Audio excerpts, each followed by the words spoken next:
Hey guys, and we're here. Welcome to Massive Iron Live, the longest running lifting podcast in the history of the universe. That's my claim. We are here to answer your questions, to help you build muscle, to help you build strength, and maybe along the way we'll help you look a little bit sexier. What do you think? We got the new home gym, we got the new studio set up. Let me know what you think of it. I'm finally back in my basement gym. I can get lifting again. I got everything set up. I'm super excited to be here. And always a good day to answer questions and talk lifting. So before we get started, I'm here at 11 a.m. Eastern every Friday. Today, I'm going to be talking about something really, really cool as a topic. And I don't want you to go anywhere because everybody talks about bulking in the industry. I'm going to show you how to just take a couple of your body weights, how to take your calorie intake, and how to actually understand if your bulk is good, if your bulk is on track.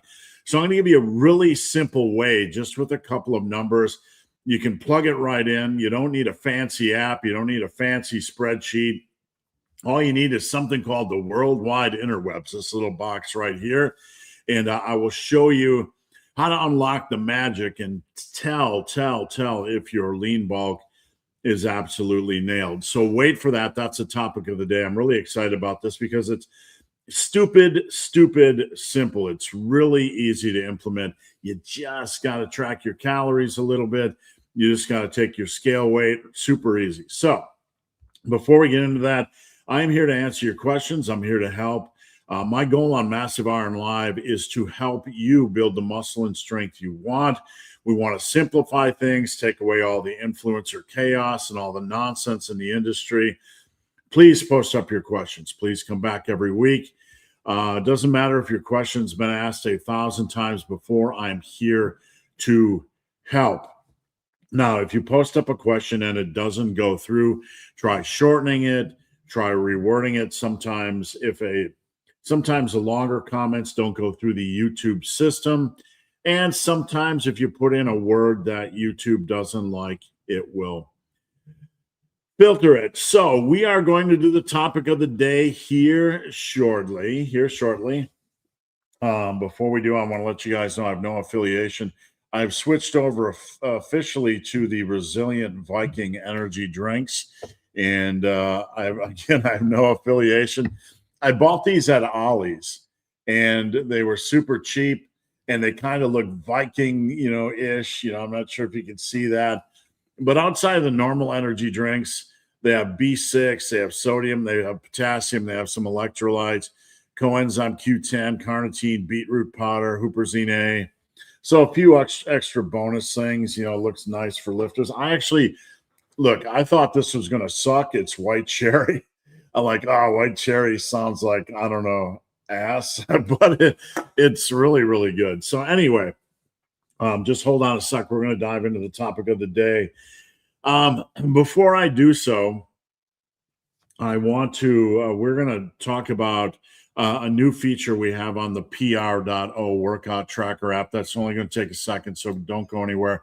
For those of you that are unfamiliar, I have released this year a Progressive Overload Pr.O workout tracker app, and I'm going to bring in the developer. It's a two-man partnership. It is me and Tor. We'll just call him Tor. We won't divulge his real name and location. He's like Batman. He's hidden in a cave somewhere.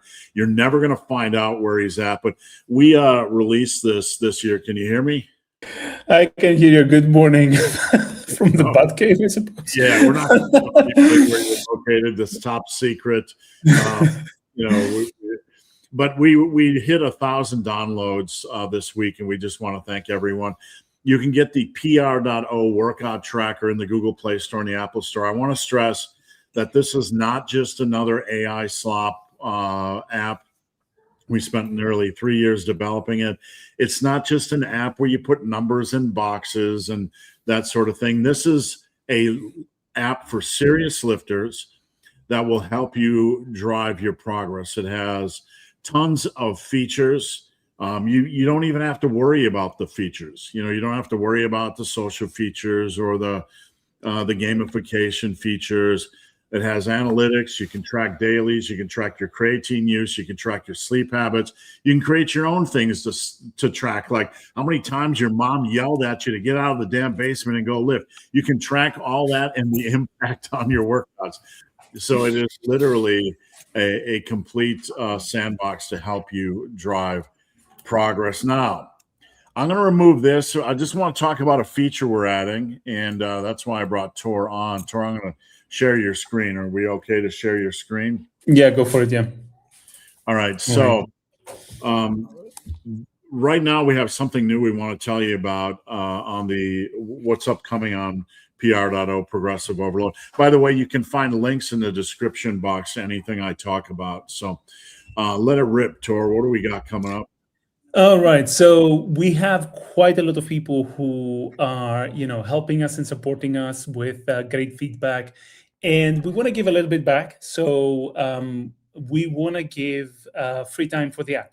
So we have added a referral system, and when you log into the app now, you're going to see earn a free month. Once you tap on that, it's going to go away, but it's easy to find afterwards. But basically, it's going to take you to the referrals page. And this is the referrals page here. And yeah, the referrals page basically is a way to give free time for the app to your friends. And every referral that has been approved then gives back time to you as well. It's a typical system, and every user that uses your referral code gets a free month. And then for the first referral, you get a free month. For the second, you get 6 weeks total. Then you get 2 months, and then you get 3 months, 6 months. And after that, every new referral that you do after the 10th one gives you another free month. So basically, keep referring people. You can just use it for free. That's it. Good. That's perfect. I know this took a lot of time for you to implement. It wasn't easy for you to put it together. Yeah. It's referrals have a lot of moving parts indeed. I apologize. My cat is just doing the rounds all here. So I'm so sorry for that. It's okay. We encourage cat violence. We encourage cat violence. No. We don't worry. So once you are in this page here, this is my referral code. By the way, when you start the app, you can use my referral code if you want, although I would like someone else to do it, not me, so as they can get the free time as well. However, the way it works is if you tap on this referral code here, it's going to open up the search tray. From there, you can just share it with your friends. This is going to give them a link. They tap on the link. And if they haven't installed the app, it's going to prompt them to go to the store. It's going to give them the link to the store to download the app. And once they download and start the app, they can basically just use the referral code. It's going to be auto-filled in their onboarding sequence, and they will get their days. Once they pay for the app, if they like it and they stay with the app and they are a confirmed customer, at that point you will also get your bonus. We have here a list. All these are test accounts, obviously, but we have a list of referrals. So you will see at what stage your friends are when you refer them. And I think that's it. Also, if you long press this one, it's going to copy to your clipboard, so you can set it this way if you prefer, or you can just give that code to your friends, and that's pretty much it. And again, you can access that either from this button, or you can just tap on the hamburger menu here and go down to the referrals. That's it. Perfect, man. I appreciate that. And anybody wondering, he's talking, he is stationed on the dark side of the moon. That's why his internet is a little bit foggy. But that's right.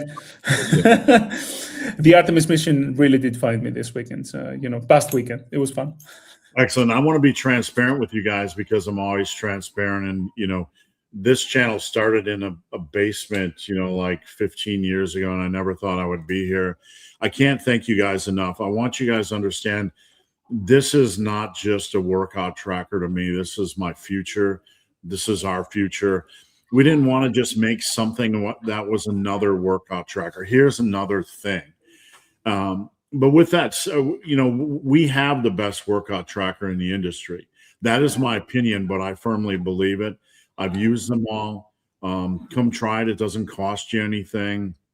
I know everybody's begging you to try things, and I get it. do this subscription, try this service. I mean, I know it can be crazy, but just do us a favor, give it a try. Use it for a couple weeks, leave a review. We want to improve. We want to do the best we can. There are so many things clouding the waters in the Google Play Store and the Apple Store right now that it is hard to get organic, exposure. So we're going to do everything we can to bring you the best workout tracker, and the referral system is kind of a way for you guys to get free months and to help us grow. And it's going to be a win-win. So, Tor, any final things you want to add regarding that? What I want to say is I want to echo what you're saying. This is an excellent community. I am a teeny, tiny part of that right now, and I'm extremely happy and excited with all the interactions that I've had. If you just want to try the app and you want to use it for a little bit longer, you're more than welcome when the referrals code go live to use my code or Steve's code. This is, if you don't have someone else refer you, by all means, do that. And I think it's a win-win for everybody. I just want to thank everybody, and that's it from me for now. Good. And then one final note. The big corporation we have is right here. It's just me and Tor. That's a big corpo here. It's just us. And there's no big mega corporation, no financial backing. Everything we're doing is us and from the ground up. So, we're facing a future that's filled with a lot more AI slop, and we're going to continue to be a two-man team, a developer, and somebody that loves lifting that's going to give you something that these slop apps can never give. So we sincerely appreciate you helping us reach 1,000. So Tor, I'm going to let you go. You have a good weekend, and we'll get on with the fun. You too. Bye, guys. Thank you. Bye. All right, guys. Now we are going to get into the topic of the day, how to absolutely unlock perfect lean bulking. And again, if you want to check out the Pr.O Progressive Overload Workout Tracker, links are in the description. So everybody talks about lean bulking, right? So you understand, I got to lean bulk, But how do you make sure you lean bulk and absolutely nail it, right? How do you possibly make sure that you're on track when it comes to lean bulking? I'm going to give you a ridiculously simple way to do so. And I'm going to pull up my screen here. So let me see. Got my big fat head. You want my head fat? Do you want my head small? We'll put my head small. So there's two things that we need to do. And I'm going to be typing this in. Two things you need to do. Okay. And let me know if you guys can see this. I'll make it a little bit bigger. So I'm going to show you exactly how to make sure your lean bulk is on track. The first thing I want you to do is weigh in 2 times a week. Okay. You can weigh in more than that if you want, but I want you to weigh in, not weight in, weigh in 2 times a week.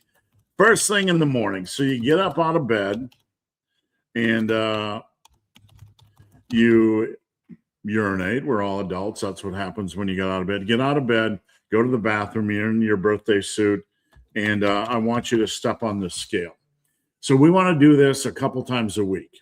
And I'm gonna walk you through this. I'm gonna show you how to calculate, stupid simple, whether your lean bulk is on track. So I'm gonna set the table. Number 2, you want to track your calories. Okay, we don't need to worry about protein for lean bulking. You're an adult, you can figure out your protein, etc. But you need to track your calories, and you need to weigh in at least twice a week. You can weigh in as many times as you want, but you need to weigh in at least twice a week. Let me just change the page setup here to get a little bit wider view on things. So that's what you need to do as a baseline. I will say, if you can't do these 2 things, I can't help you. No one can help you. You're in trouble. These are the baseline things you need to be doing. So we are going to show you how to unlock the perfect lean bulk. Now, to set the table in the massive iron world, I teach a 2.2 pound lean bulk per month. And let me explain. This is about 1 kilo. You can go upwards of 2.5 with a max ceiling of 3. But at that point, that should say 2.5, not 2.5. I hit the wrong thing. At that point, you really need to pull back a little bit. But we're going to start with a goal of a kilo a month. And the reason why is because this is going to put you in a position where you can bulk for you can basically bulk for at least 8.5 or about 9.5 months out of the year.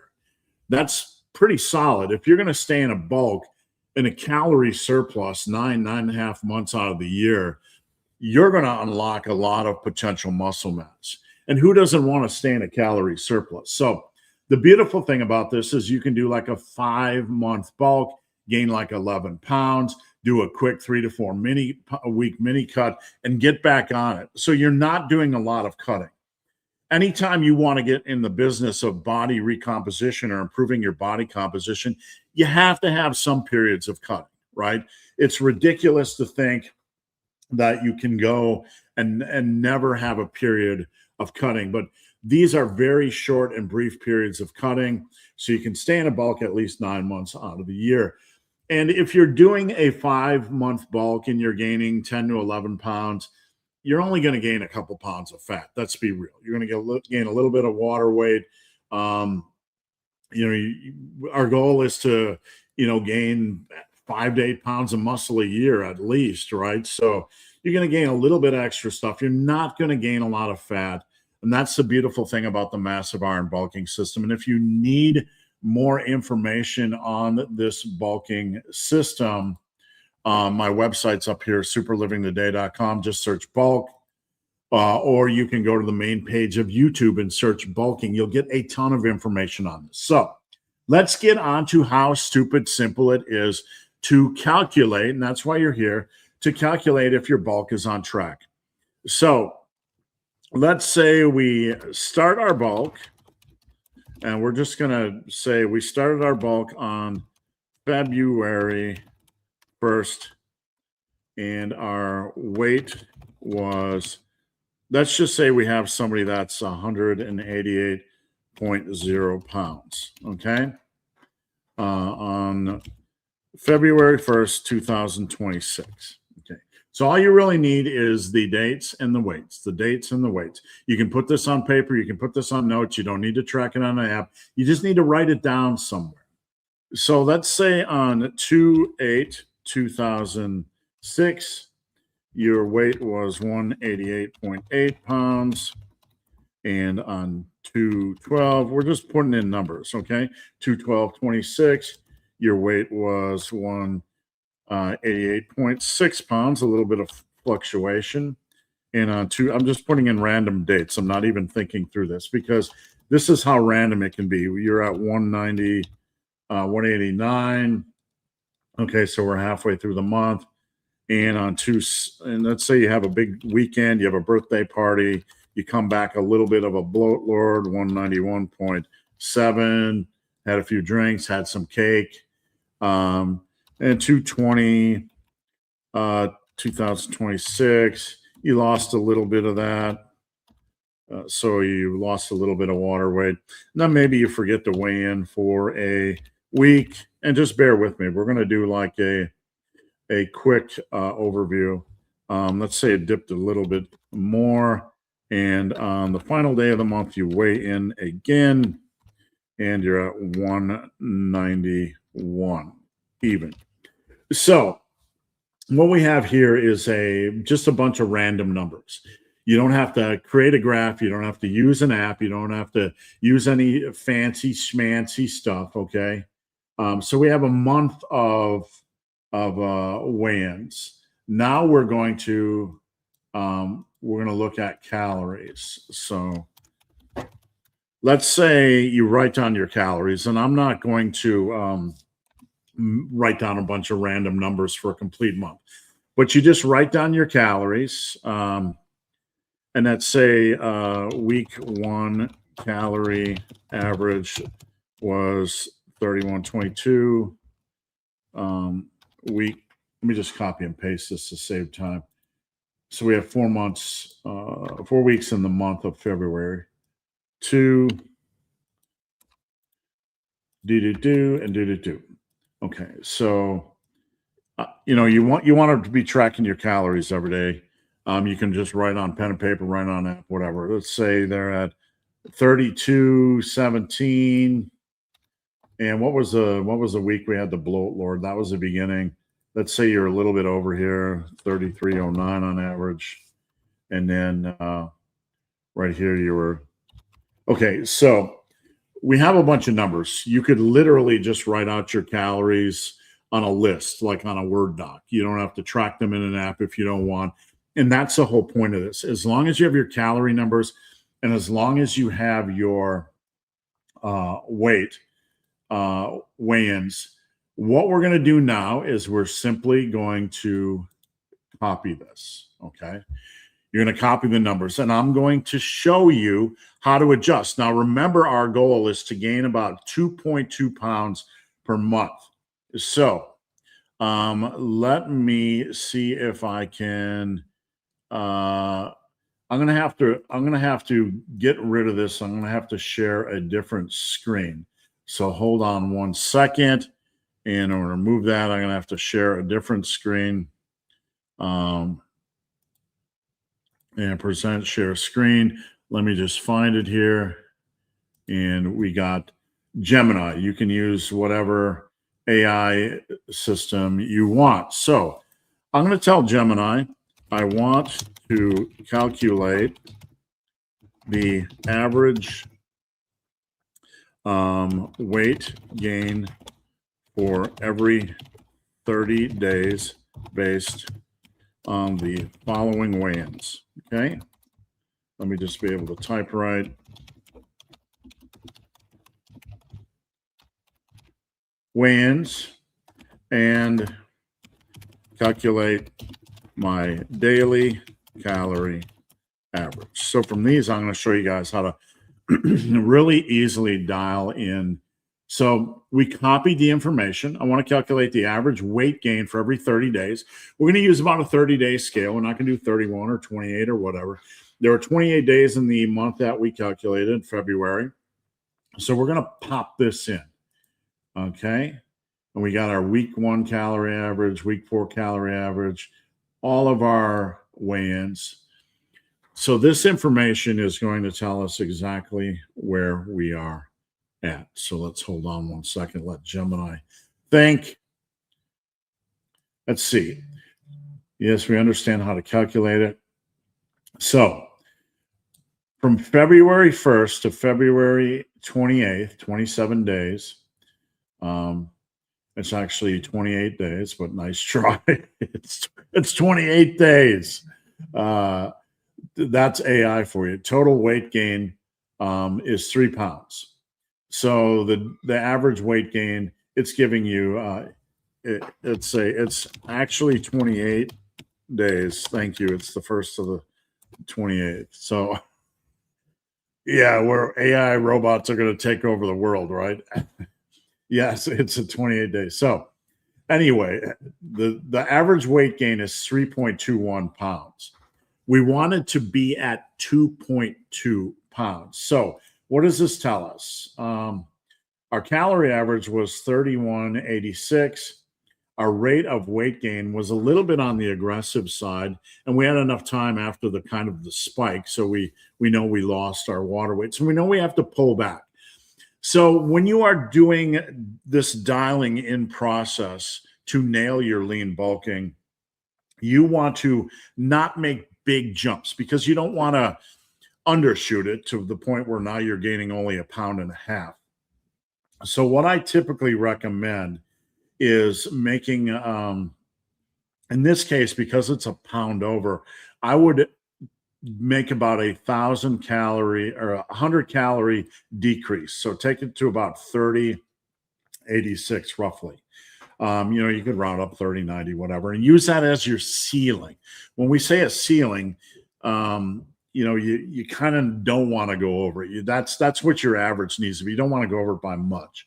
So we're going to drop the calories by 100 a day to about 3186 or roughly 3190. And then we're going to do this again the next month.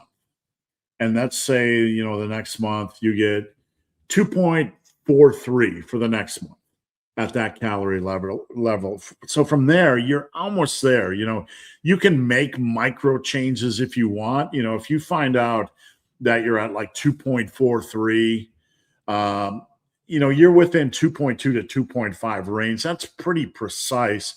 And the difference of 0.2 pounds over the course of 5-6 months bulk isn't really going to be much. If you want to fine tune it further and drop, 25 calories, go right ahead. You certainly can, but you don't have to. So, let's say you gain 3.21 the first month. Let me just get out of this and pull the document back up that we had. So let's say month one, you had 3.21, and then month two, let me scroll this down a little bit. Month two, let's go to the second page just to make life easier. Month two, you had like 2.43, and then you decide not to change your calories, and you have 2.47. It's an average. We're calculating averages. Month four, maybe you had a little bit of a hiccup and 2.61, but you're not 5.6. So you're still within reason. You're well under that 3 level. And then month 5 of your bulk, let's say you had a little bit of a dip. So here you can see we're at a little bit over 12 pounds for a 5-month bulk. We're at, let's see, we're just going to copy this, and we're going to remove, and we are going to stop screen, and we are going to share screen, and let's see where we're at. I lost it, so hold on one second. Just give me 1 second to find all the 8,000 screens I had here. There we are. Okay, so I found the screen again, and we're going to present. We're going to share screen. So we got our Gemini back up, and we are just going to, we just have our data. Find the monthly average, just to be specific. So we got all these numbers, and we're going to put them in, find the monthly average. Okay, so 12.95 was our bulk. We overshot it by about 1. We were looking to gain about 11 pounds. You can see even in this case where you're over the kilo a little bit, you overshot things by 0.39 pounds per month. And you were aiming for 11-pound gain in about 5 months. You're over by 1.95. It's not the worst thing to be slightly over on a bulk. Now you can just go into a month cut, rip off the bandage. You're going to lose a little bit of water weight headed in, probably 2-3 pounds. And then over the next, 3 to 4 weeks, try to lose 9 to 10 pounds. You're back at the starting point again. And what just happened is that you bulked for 5 months, you cut for a month, half of the year is done. You're going to be in a bulk 10 months out of the year. And now you're at the same weight you were before, but with a greater degree of muscularity. So you get to bulk 5 months out of the year, or 5 months out of every 6 months. Stay around the same weight, improve your body composition over time. This is a wonderful thing. And this is why I teach the massive iron bulking system, because you get to stay in a surplus and improve your body composition with minor course corrections. So we will ask the final question, and then you guys, if you have any questions on this, please let me know.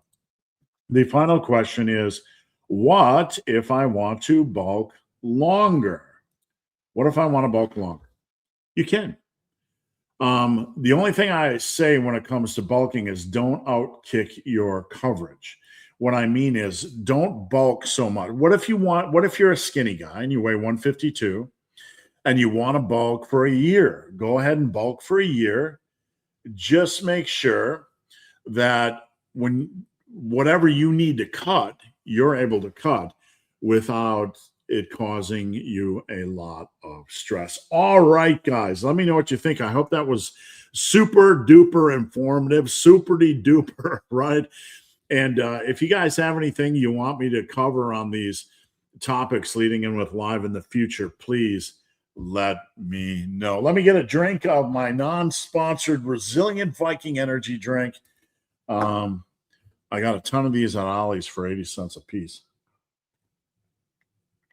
Let's get on with things. Big Paul, how's it going, Big Paul? Good to see you, my friend.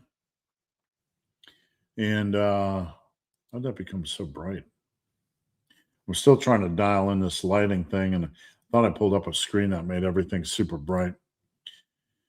What are your thoughts on meal timing when in a cut for best performance? So there's not a lot of variables you can adjust when it comes to meal timing.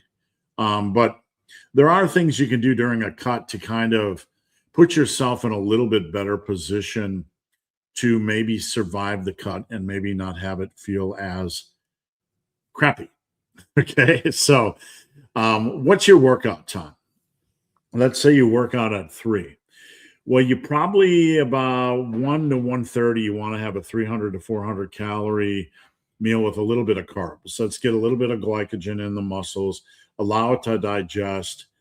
So this isn't a hard rule. You can adjust as you want, but 90 to 120 minutes before your workout, you want to have, generally I focus on getting in a little bit of protein. I don't worry about fats because during a cut, we're trying to maximize our food volume. So if I'm on a cut, I'm going to do some sort of lean protein. It's okay to have a little bit of fats, but specifically lean protein and carbs. So it could be oatmeal, it could be rice, it could be quinoa, it could be taters, could be a can of tuna, some chicken, whatever you want. But get in some carbs. Make sure you get in a little bit of sodium. If you're taking a pre-workout, you're probably good to go. But you want to get in a little bit of sodium because it's the energy electrolyte. So get in a little bit of sodium, a little bit of carbs. And then that is your best setup when it comes to performance in the gym. When you eat your other meals is going to be up to you, how you structure it. But I would recommend saving something for 90 to 120 minutes before your workout. Some people like to eat a little bit closer. Some, you might want to eat a little bit, 3 hours before, whatever, based on your schedule, whatever works, right? This isn't a rule. It's just a general guideline. So you can adjust it as needed. So what do you guys think of this new setup? My gym is actually back there. It's actually daytime outside, but this lighting system is working really well. So I'm gonna run with it. And you can kind of see the massive iron flag hanging up on the wall over there, and one of my weight plate thingies right there. All right, cast iron, Yvonne. Good to see you, my friend. Eric, good evening from Germany. Good to have you here. To the whole Massive Iron community and to you, Steve. Weather is nice here. It's wonderful here. We're going to get thunderstorms later today, but we have a wonderful, wonderful day today, so I'm thankful for that.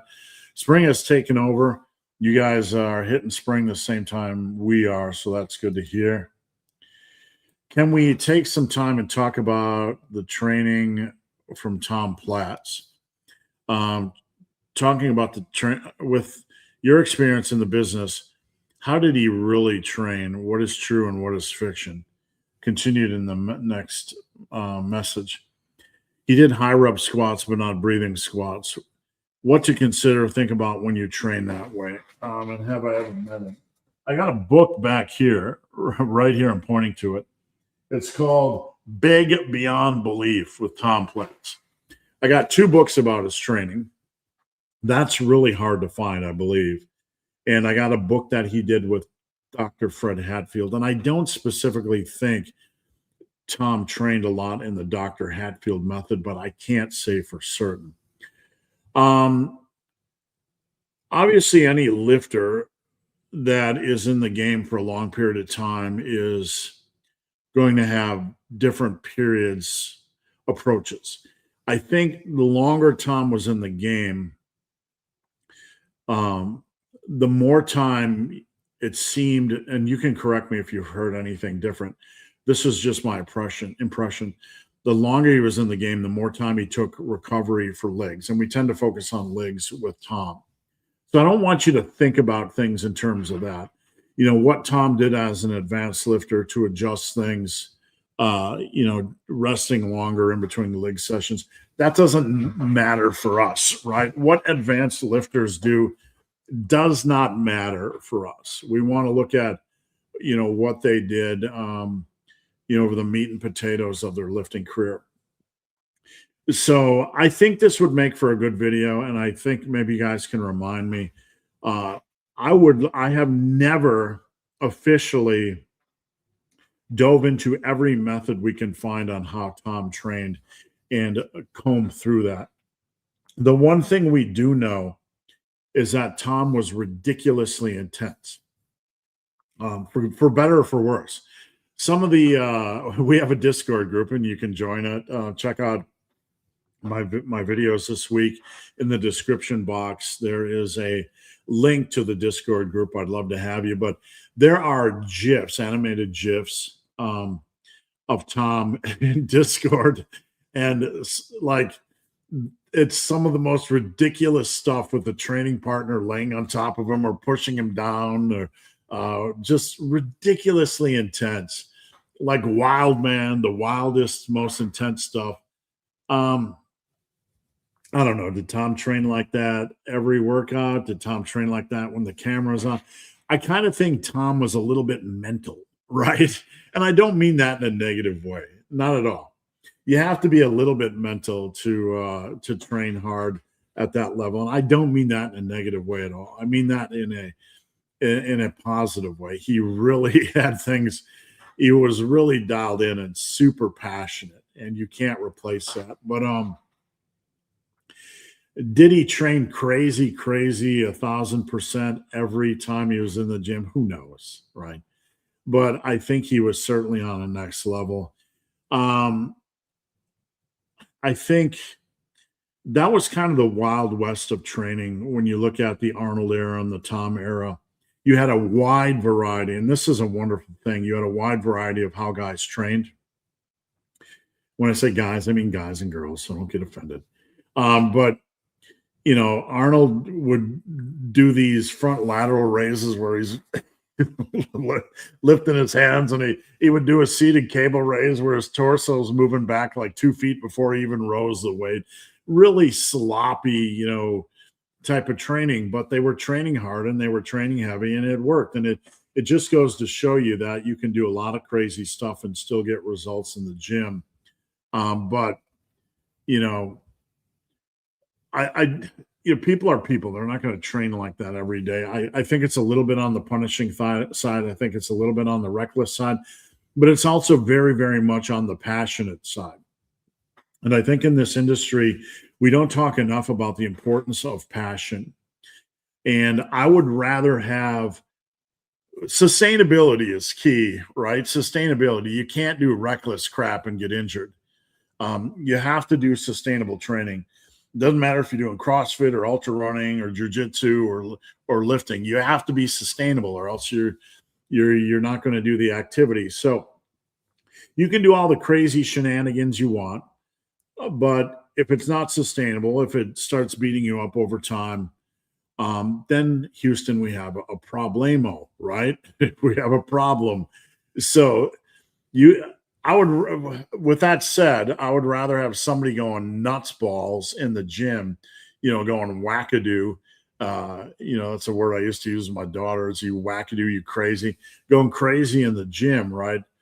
With passion and not having perfect form, then that somebody's like, let me calculate the optimal angle and put a cuff on my pinky, and I'm going to do the sagittal plane, and then we're going to adjust it up 0.9 degrees, and we're going to do a static contraction with a cuff on our finger. Like, I would rather have somebody just go crazy in the gym with passion than to try to construct something they believe is optimal right now based on current thinking and just be lifeless. Like I'm poking fun at them a little bit because kind of in a sense the modern science-based cuppy wuffy lifters can be trending towards comedy that writes itself, right? We all seen the videos, I think, but I'm not dismissing all of their methods. We don't want to be like that. But it's more the comedy that writes itself.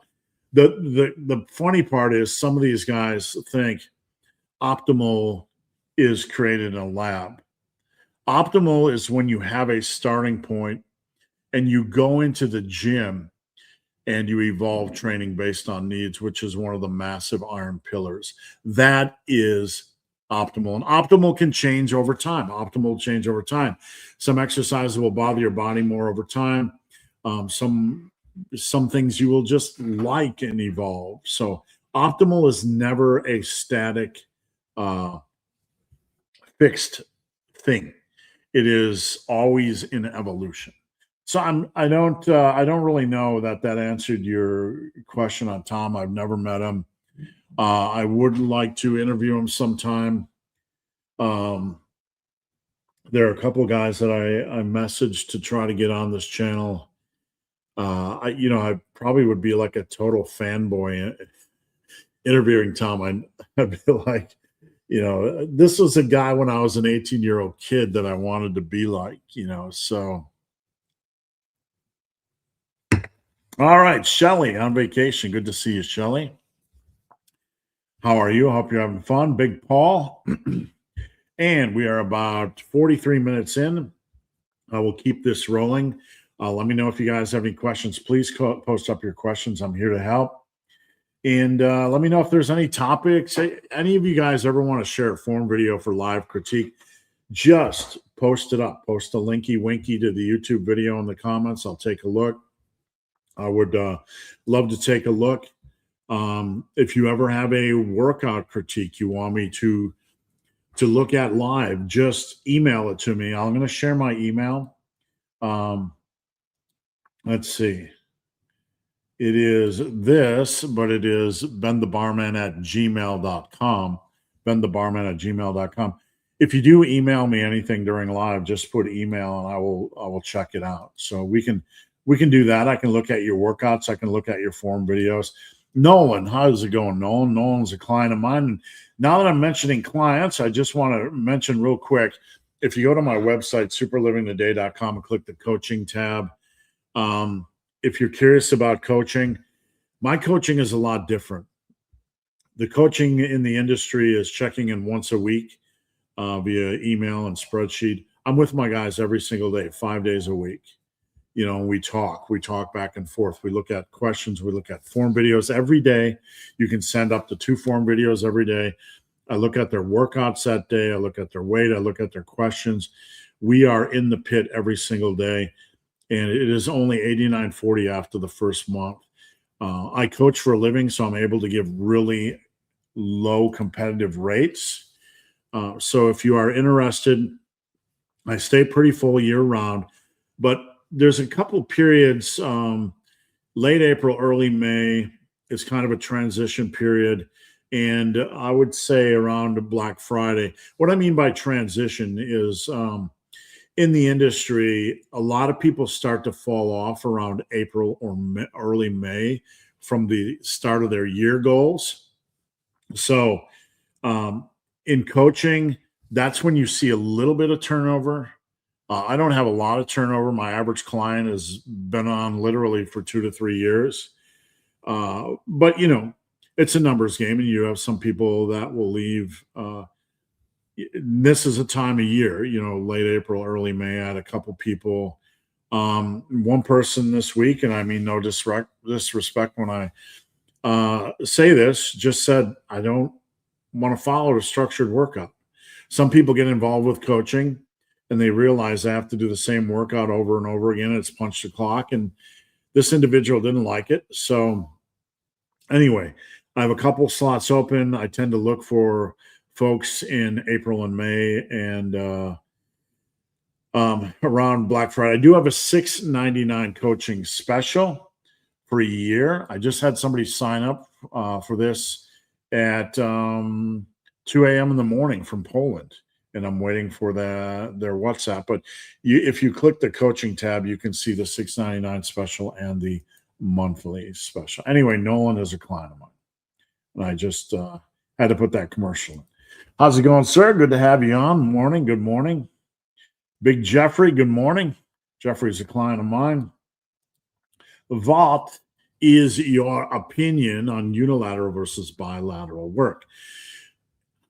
Are there scenarios where you recommend one or the other? So unilateral work, I don't talk about this a lot because it's kind of a boring subject, but I've mentioned this plenty of times over the years. Not boring to me, but I like to include one unilateral type of exercise per week per major area of focus. As a rule, do I have to stick to this? No, I don't. But I think about it. So on legs, that could be a Bulgarian split squat or a lunge. On back, dumbbell row, single arm dumbbell row. Or could be a single arm lat pull down.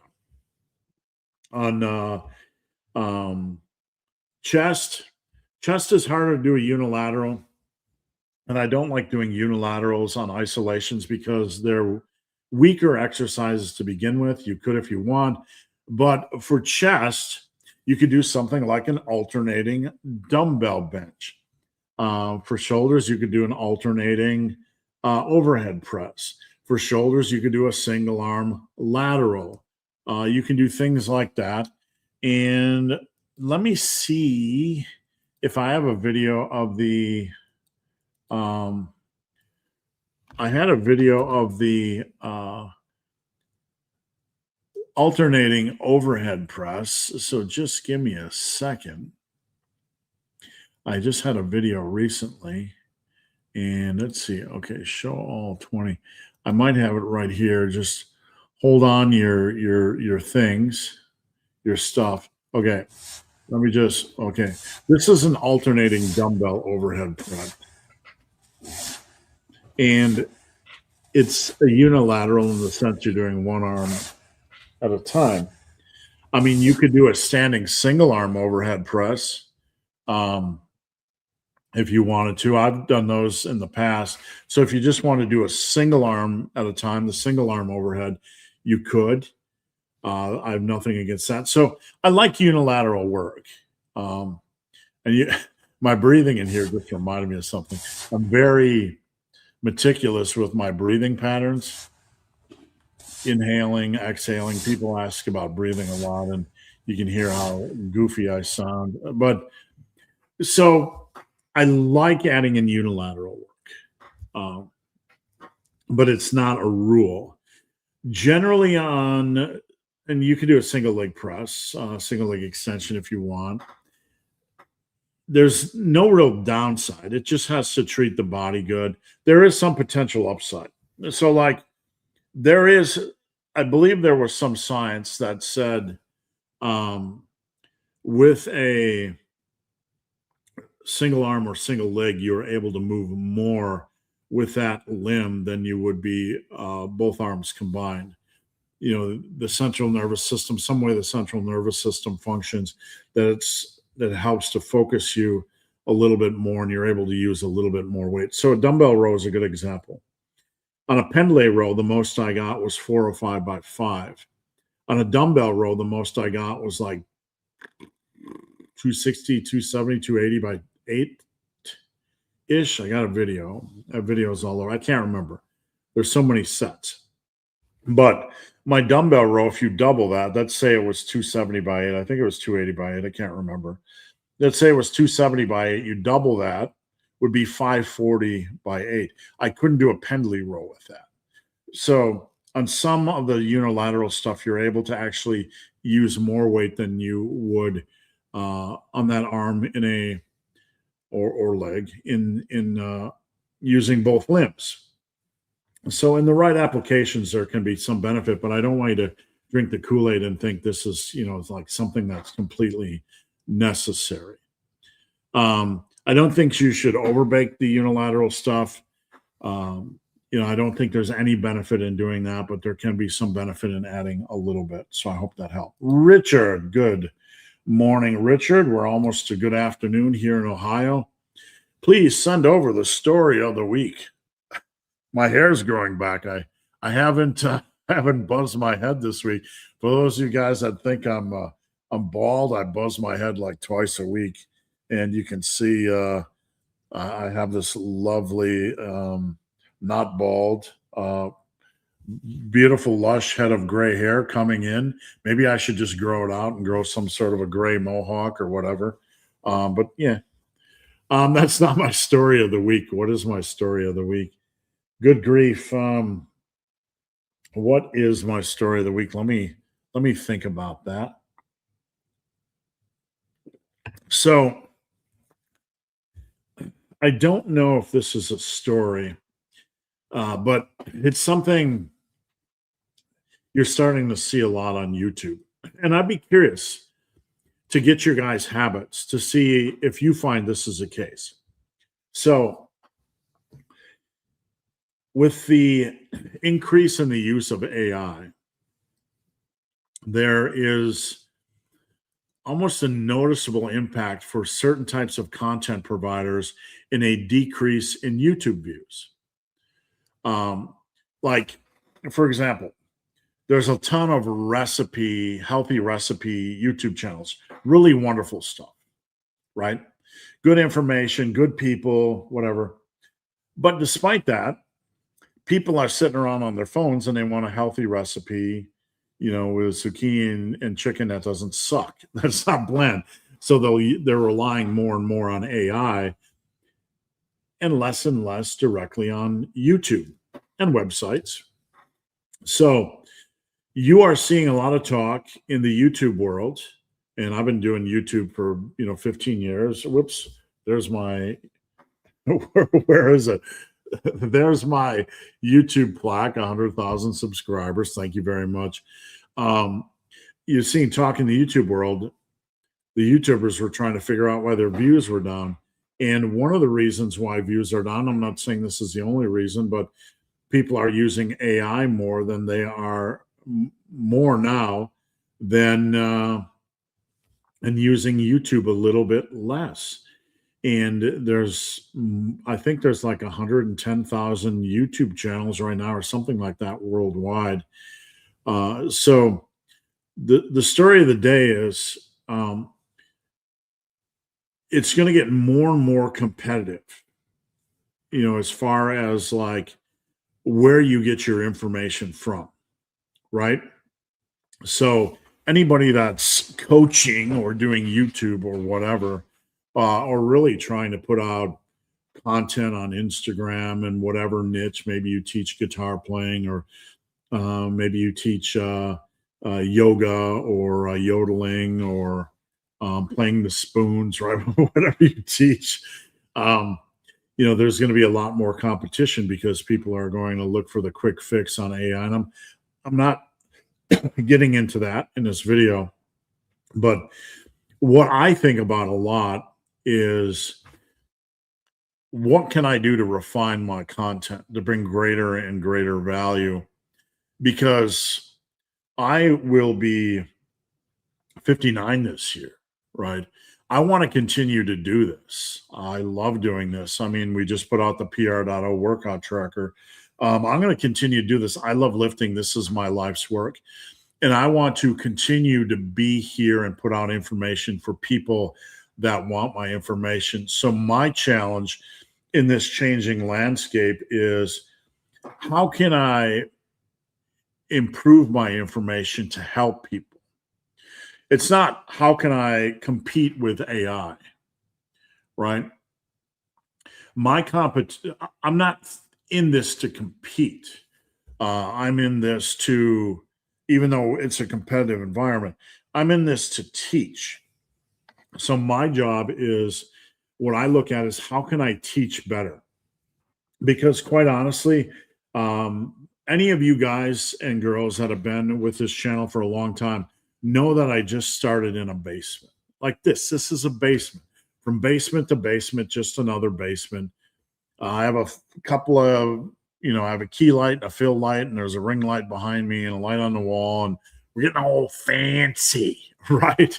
But I'm just trying to improve my delivery and trying to improve my information. But I started back then, and 99% of my information is the same. I was more anti-Smith machine back then because I was, like, I'd grab a barbell, but you know, I was just basically teaching the same thing I am now.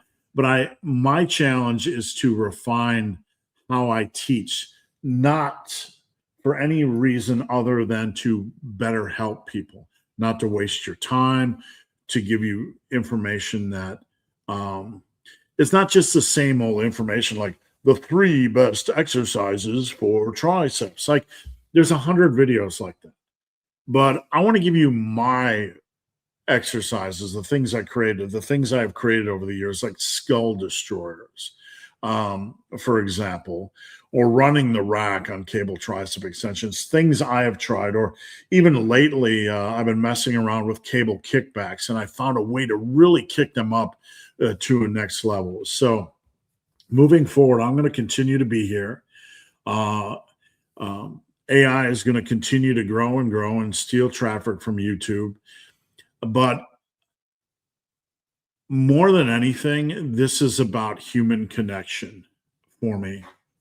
And, any of you folks that are thinking about getting into YouTube or even starting a website, or writing or whatever, doing Instagram content only, the biggest advice I can give you is number one, know who you are, teach your information, and try to get back to connecting with people like on social media. Instagram and YouTube, are constantly they're trying to serve you stuff they think you want to see right now. So if you go over to YouTube, you know what I mean, right? Let's say your mom calls you, right? And um her vacuum cleaner isn't working and she needs to find a vacuum cleaner bag, and you go on YouTube searching for the vacuum cleaner bag model for whatever, and all of a sudden this is ridiculous, but YouTube's going to give you 40 other vacuum cleaner bag videos, right? It's going to serve you up that stuff. It's not going to serve you the channels you subscribe to because it knows you're looking at vacuum cleaners right now. So it's going to try to serve you vacuum cleaner videos. And that's the way Instagram is, and that's the way YouTube is. And it can really take away from the social dynamic. So, not to get down some deep philosophical hole, but wherever we're going, we need to continue to be about people and community. And that's where I'm going to stay. That's my story of the week, something I think about a lot. My views might go down, for folks that are searching for the best bench press tips, and just, what we call transient viewers, transient people. That's not a negative thing. But my job as a content producer and something I'm thinking about, it's weird calling myself a content producer. It was easier back in the day. I could just say, this is how to build your bench press, but now there's a million of videos out there, and a lot of them are just crap. Let's be honest. By folks just jumping in the swimming pool. Everybody's peeing in the pool right now, right? You know what I'm saying? Everybody's making videos about everything. And my job is just to connect with people and say, hey, you matter. Your bench press results matter. And this is more just about me putting out just another video. I want to give you my methods. I want to give you my theory. So anyway, just to cap off the story of the day or week, I'm going to have a change on live once a month. Not a dramatic change, but I introduced the topic of the day a little over a month ago. Once a month, I'm going to start to do a seminar. Doesn't mean I'm not going to do the live Q&A, But next month, I am going to do a bench press seminar. More specifically, something a little bit more focused, like 5 of my most popular bench press workouts. So during this seminar, you can refer back to it. It's not just going to be another live. We're going to talk about the 5 biggest bench press programs I've put out over the years that people love and continue to use. So this is what I want to do more and more on live is have really focused information. So anyway, enough babbling. Would you say single leg work is necessary? Nothing is necessary. Well, some things are necessary. Consistency, a good selection of exercises that don't beat you up, progressive overload, so on and so forth. The massive iron pillars of success are necessary. And if you don't have the pillars of success, just head over to my website, superlivingtoday.com, search pillars. It's free. It's a free PDF. And you can, but outside of that, is unilateral work necessary? Are squats necessary? Are leg presses necessary? Are lunges necessary? Are leg extensions necessary? Are Romanian deadlifts necessary? No. No specific exercise is necessary. No, you don't. Single leg work is not necessary. I only really started to do single leg work, I think about age 47 or 48, and I started to incorporate lunges. The reason why I started to incorporate lunges a little bit at that time was because for the longest time with squats, all you heard is that squats made you bulky, made your waist bulky, made your hips and glutes boxy and big. So it was all you heard. Squats are going to give you a big hips, big butt, and give you a boxy waist. That's what was parroted, right? So I fell prey to this and I believed it. And I thought squats are going to give me a big butt, right? They're going to build up my glutes. The funny thing is, I realize after 30 years of lifting that my glute development sucked. Now, I'm not trying to be big booty Judy here, right? I'm not trying to have the biggest butt in the world, but I do have a bit of what they would call pancake ass. I'm not exaggerating. Like my butt is not completely flat. If you want to look at my butt, you can check out my OnlyFans. I'm just kidding. I don't do OnlyFans. That's just a joke, people. But seriously, my wife will tell you my butt is underdeveloped. It's a cute butt. It's the only butt I have, but it's underdeveloped, right? But the point of all this stupid humor and butt talk is I thought squats were going to develop my glutes more than they did, and they didn't. So 30 years in, I started to do some lunge work to help kind of bring up my glutes a little bit, to bring up a weak area. And that's the first time I really started doing unilateral work. But my quads were absolutely huge. My quads never had an issue growing. Nothing like that is necessary. It's not. Looking back, do I think it's a good idea to have Bulgarian split squats or lunges in your program every week? Yeah, I think that's probably a good idea. Big Paul, what's your opinion on Smith machines? You got me right after I said it. You must have been reading my mind. The old, like when I started in the basement gym way back in the day, I was there are very few things I can look back on and say I changed my mind on that. I was more anti-Smith back then. I think there was one time I went into a commercial gym and I did a Smith overhead and I hurt my shoulders. And I was like, stupid Smith machine, I'll never use you again. I'm sticking to my friend, the barbell, right?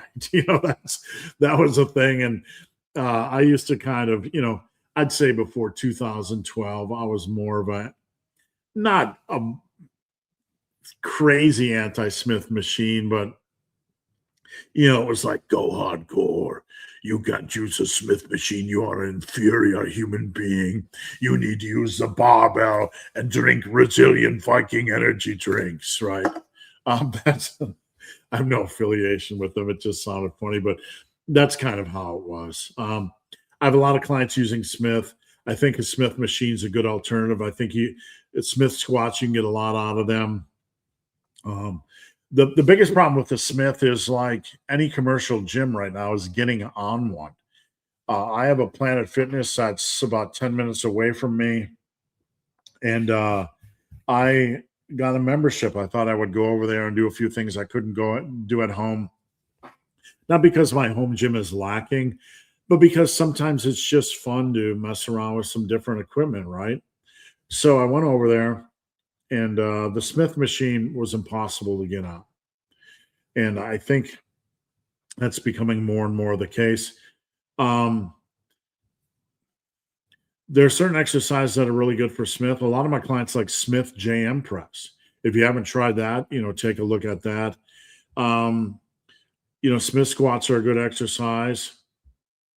You can do Smith somersault squats. So there's a lot of good stuff. I mean, just be smart about it. I've tried some bad Smith exercises over the years, like a single arm Smith row. Let me just see if I have that video real quick, because I don't know. There was a Smith machine in the Tiger Fitness gym way back when I was at Tiger Fitness. And, we were bored one day, me and my wife both tried it. And I'm like, I'm going to do a single arms. Oh, here it is. Okay, here it is. Hold on. I'm going to mute it. And it's really, really loud. And I'm going to show you guys this. I don't know, some videos, like there's like one video of me curling on the internet. No, not actually. There's a few, but let's see. Here it is. I have it muted, but I had to, you can see the box. I had to put the box because that's as low as it would go. And I'm trying just trying this to see, does this have value? Does this not have value? So I got the positioning good. It wasn't, again, a slight stretch to the upper back, driving the elbows back. It wasn't bad. It just, I think you could use it as a finisher, doing like 15 rep sets or really but I don't think because you can't naturally pull towards your body, it changes kind of the natural feel of the movement. And I don't think it was not my favorite thing. Nothing I ever wanted to go back to. Realistically, assuming you lose 1.5 pounds a week, how long to get down? So let's say you have somebody that is, 200 pounds. So 5% body fat is going to be about 10 pounds of body fat. So everything you lose isn't going to be fat. You're going to lose some glycogen, you're going to lose some inflammatory water. But, let's say just double it. If you're a 200-pound guy, 5% body fat, it's going to take you a little bit longer than you think. So 10 pounds is going to be the minimum. Usually when it comes to getting ripped, like when we start talking about getting to 12% and under, this is going to sound ridiculous, but it's the truth. Okay, so we can do the straight math and say, okay, dropping things 5% is probably going to be about 10 pounds of fat, roughly on paper.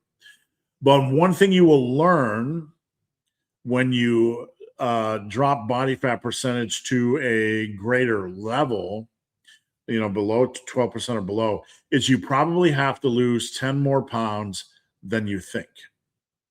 Okay, so if you really want to get down into the RIP 12, 11, 10, we do the math, 5%. Okay, that tells us we have to lose about 10 pounds of fat, but you're probably going to need to lose more than that, probably closer, probably 15, 17, maybe even more to start to look that really dried out, lean look. So I'm not going to say it's 10 pounds more than you think. That's a general rule, but it's generally going to be more than the math indicates.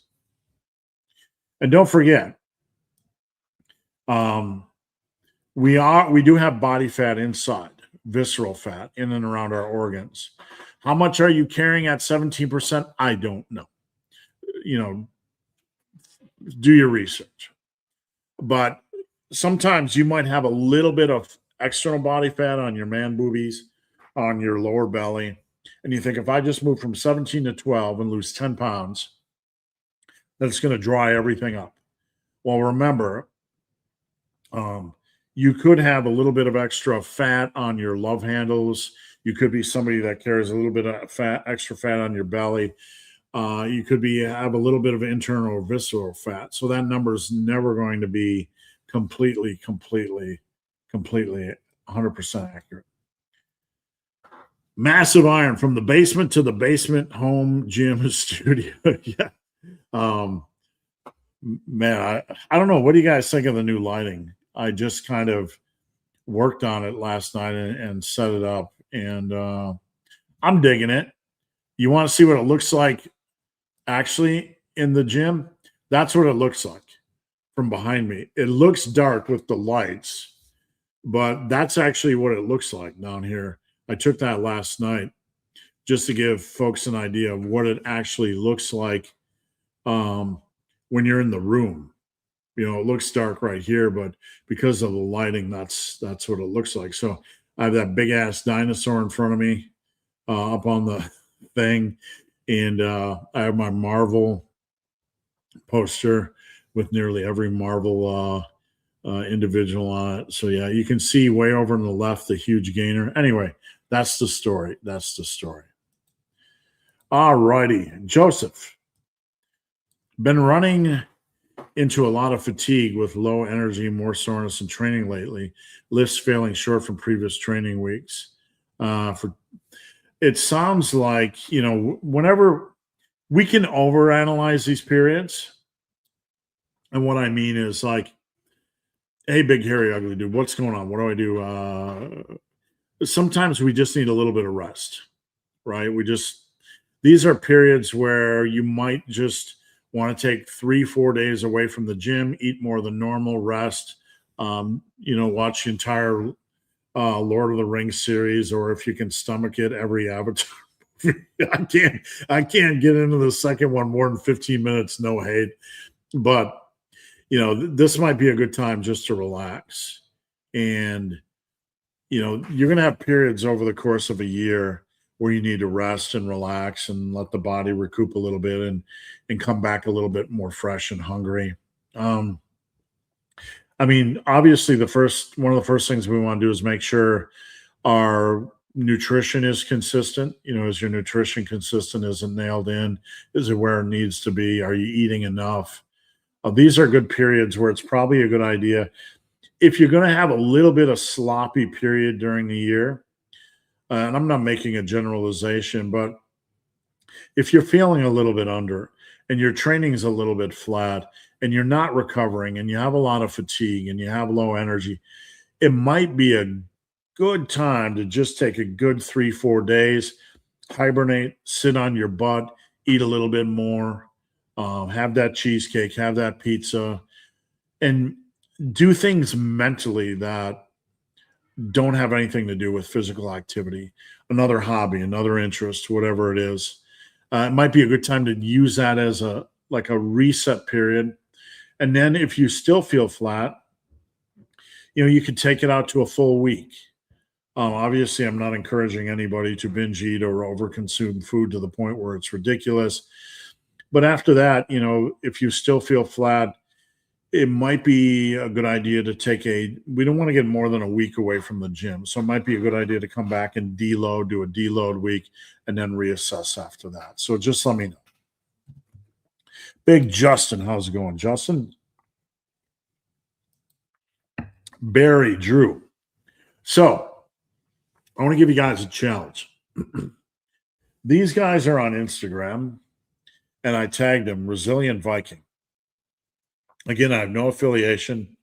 I'm just really digging their energy drinks, and it's a lot of competition in their market. So they have like 2,000 followers. Um, I again, no affiliation, but go like them on Instagram and go leave a comment or a DM. Tell them the big hairy ugly dude is talking about them. All right. Big Barry Drew. Is it possible to reach one's genetic muscle building potential? Yeah, absolutely. I have tons of clients over the age of 50 that are killing it, killing the game, my friend, killing the game. Um, yeah, absolutely. I didn't even reach my peak till like 49 and my biggest and strongest overall. And then I took up ultra running and I killed ultra running for like 5 years. I mean, I'm not a fast guy. I'm not a super speedy ultra runner. Um, but this one of my clients, uh, he's well into his 50s. I don't give away his age. I got Troy, I got all kinds of guys like that. And yeah, you can. Absolutely. 35 is nothing. I'm not being dismissive. I'm just telling you it's nothing. You got mileage left, man. I'll be 59 this year and I can walk through walls. Am I perfect like when I was 28? No. I took up jujitsu last October and I'm holding steady with I'm not saying I'm the best, but I'm holding competitive with some of the guys in that are half my age. My strength gives them fits. So yeah, you got a long way to go, man. I'm 23 years older than you and I'm killing it. You got a long way to go. Absolutely. You guys want help, man. I do custom workouts. I didn't even mention that, but the custom workouts, you can go to my website, Super Living Today, and just search custom or search services. I do a ton of custom workouts. I'm all caught up. I did one last night, and they are ridiculously inexpensive. If you want a custom workout, I'd love to put one together for you. I love doing the workouts. And if you need guidance, just reach out. I'm here to help you 100%. Big Chris Jackson from Jacksonville, Jackson, someplace. I used Copilot for a few weeks to calculate calories. It's not the most accurate tool, but I liked it. But I liked that it removed the amount of thinking I needed to do. I didn't have it suggest diet changes. So good. I don't know anything about Copilot, so if you guys have any feedback on that, let me know. We're about an hour and 20 minutes in, guys, and I have about 15 comments to go through yet. Just calling you guys. You got questions, get them in now so we don't miss them. Oh, this even in the black and white, I can just see the chest popping, the shoulders popping. Just being silly.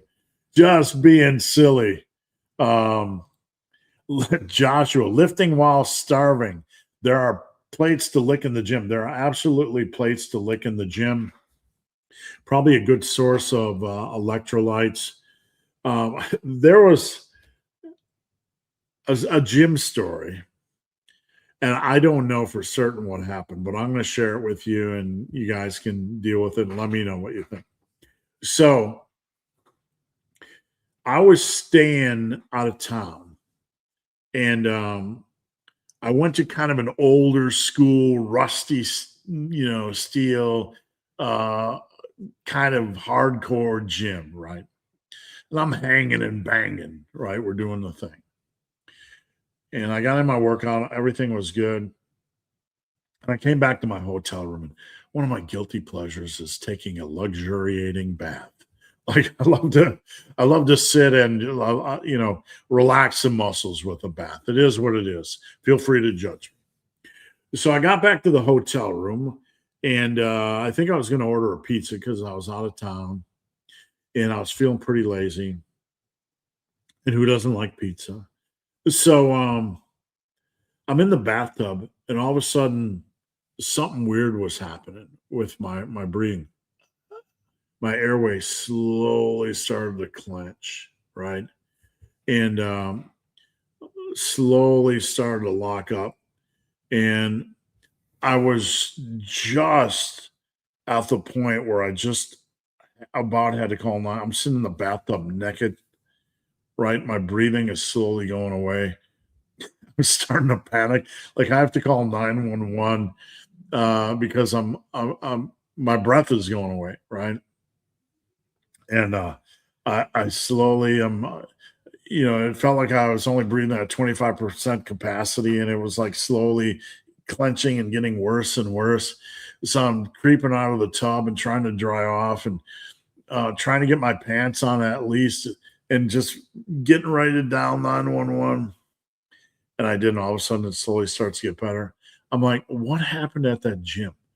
Did I have some like gym cooties or get bit by some radioactive spider or have some, spike of rust that was filled with some random strain of Wuhan flu or something? I don't know. Just humor, whatever happened. I don't know what happened, right? But it was one of these rusty old school gyms and something just, I don't know if it was something in the hotel room or something from the gym or something bit me or something, but it was just really freaky. So when you said lit the plates in the gym, I always think about that moment at that gym after that workout. Like, what triggered that? It was so random. It was so one of the weirdest things. What is the highest body fat percentage you recommend someone start a bulk from if they are an intermediate lifter? So when we bulk, we want to make sure there are some guys that want to compete heavier in powerlifting. I get it. You do you. I competed at 346. I was a big fat butt McJones. So I regret not being more meticulous about my weight gain, but I was depressed back then. If you guys don't know my story, I've been wanting to redo my story on here, and I think it's about time. But I was in a relationship that wasn't good for me. The other person's not a bad person. I don't want to frame it like that in public, but we just realized, like, you know, I was in a relationship that wasn't good for me. And I was really depressed and I was binge eating and overeating. And I ate myself up aggressively to 346. Anyway, I wish I would have been more meticulous with my weight during those years to get more strength out of it. So, from a health standpoint, if we're just talking health, men, you really don't want to get over 240 because you enter the heart attack zone. Um, you do you. If you want to bulk above that, just know the game you're playing, right? With my clients, unless they are competing in powerlifting at a weight above that, we do not even entertain bulking beyond 230. Now, most of my clients are under that. I have some clients that are in the 200s, 210s, 220s. I have a variety of people all over the place. But generally, I don't want to see them get above 230. That's a range. That's the worst case because we start to get close to that heart attack zone, 240. If you look at longevity statistics, men that are over 240 pounds tend to lose 7 years off their life. These aren't anything other than pure mortality statistics. We don't know their quality of living. We don't know their exercise habits. But we do know that when you're heavier and carrying around more weight, you're increasing the likelihood of a heart attack or issues. So I would need to know a lot more information. But in general, I don't really like guys getting over 230. So there you have it. For burning out the last drops of effort, do you prefer a bunch of mini quarter range reps? It depends on the exercise. I like finishers, and you can do any kind of finishers you want. On a leg extension, you could do mini quarter reps. Leg extension is a good example. On laterals, you could do partial laterals, flap like a bird. You could drop the weight. Like if you're doing leg extensions, you could drop the weight and do more reps. If you're doing a cable crossover, you could drop the weight and do more reps. It depends on the nature of the exercise, so there's no right or wrong answer. Do I want to do long, slow eccentrics?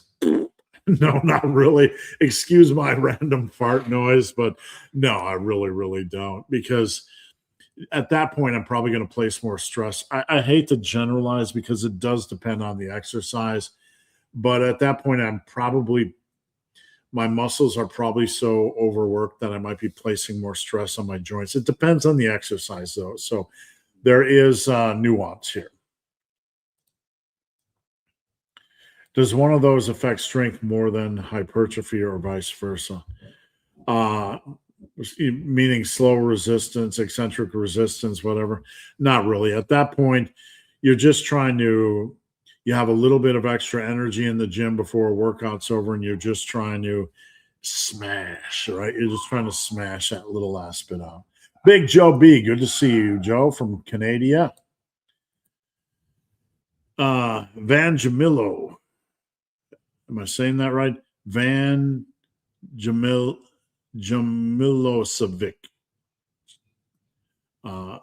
That's my bad attempt. I wasn't sure where the last name ended and began. So Vanja Milosevic is, how about that? Hey, Steve, can an average guy build 80 and 90% of their natural potential using just weighted calisthenics? I've interviewed some pretty impressive calisthenics guys over the years, and they have pretty good physiques. They also tend to be pretty lean, because it's conducive for having good calisthenics performance. You stay on the leaner side. So I don't know everything about calisthenics. I'm not a strictly calisthenics guy. I've been in the industry. I've interviewed calisthenics guys. They tend to be not close to their potential, but still look good. So I think you could, but you would have to invest a lot of time, do a lot of progression, do a lot of research, and it would probably, I've just not seen anyone. I have a good friend, McAnimal on Instagram, who does a lot of weighted calisthenic work, dips and pull-ups, but he's also big into conventional training, barbell stuff, etc. So I don't know. It's interesting. I would say it's a lot more difficult, but Big Joe B says, really enjoying the app. Keep up the great work. Thank you, Joe. I appreciate that. And Joe has given us a lot of great feedback. I appreciate that. Again, you can check out the app, Pr.O, Progressive Overload. Check out the link in the description box. What do you think about Iron Maiden calling it quits? Why don't I think about David Lee Roth here? I'll tell you why. Because there are a lot of rockers and bands that get older, and it becomes harder and harder to sing that well. Like Rob Halford from Judas Priest seems to be holding up pretty well. David Lee Roth, if you haven't heard how he sounds now, I'm not bashing on the guy. It's just age, man. It's just age.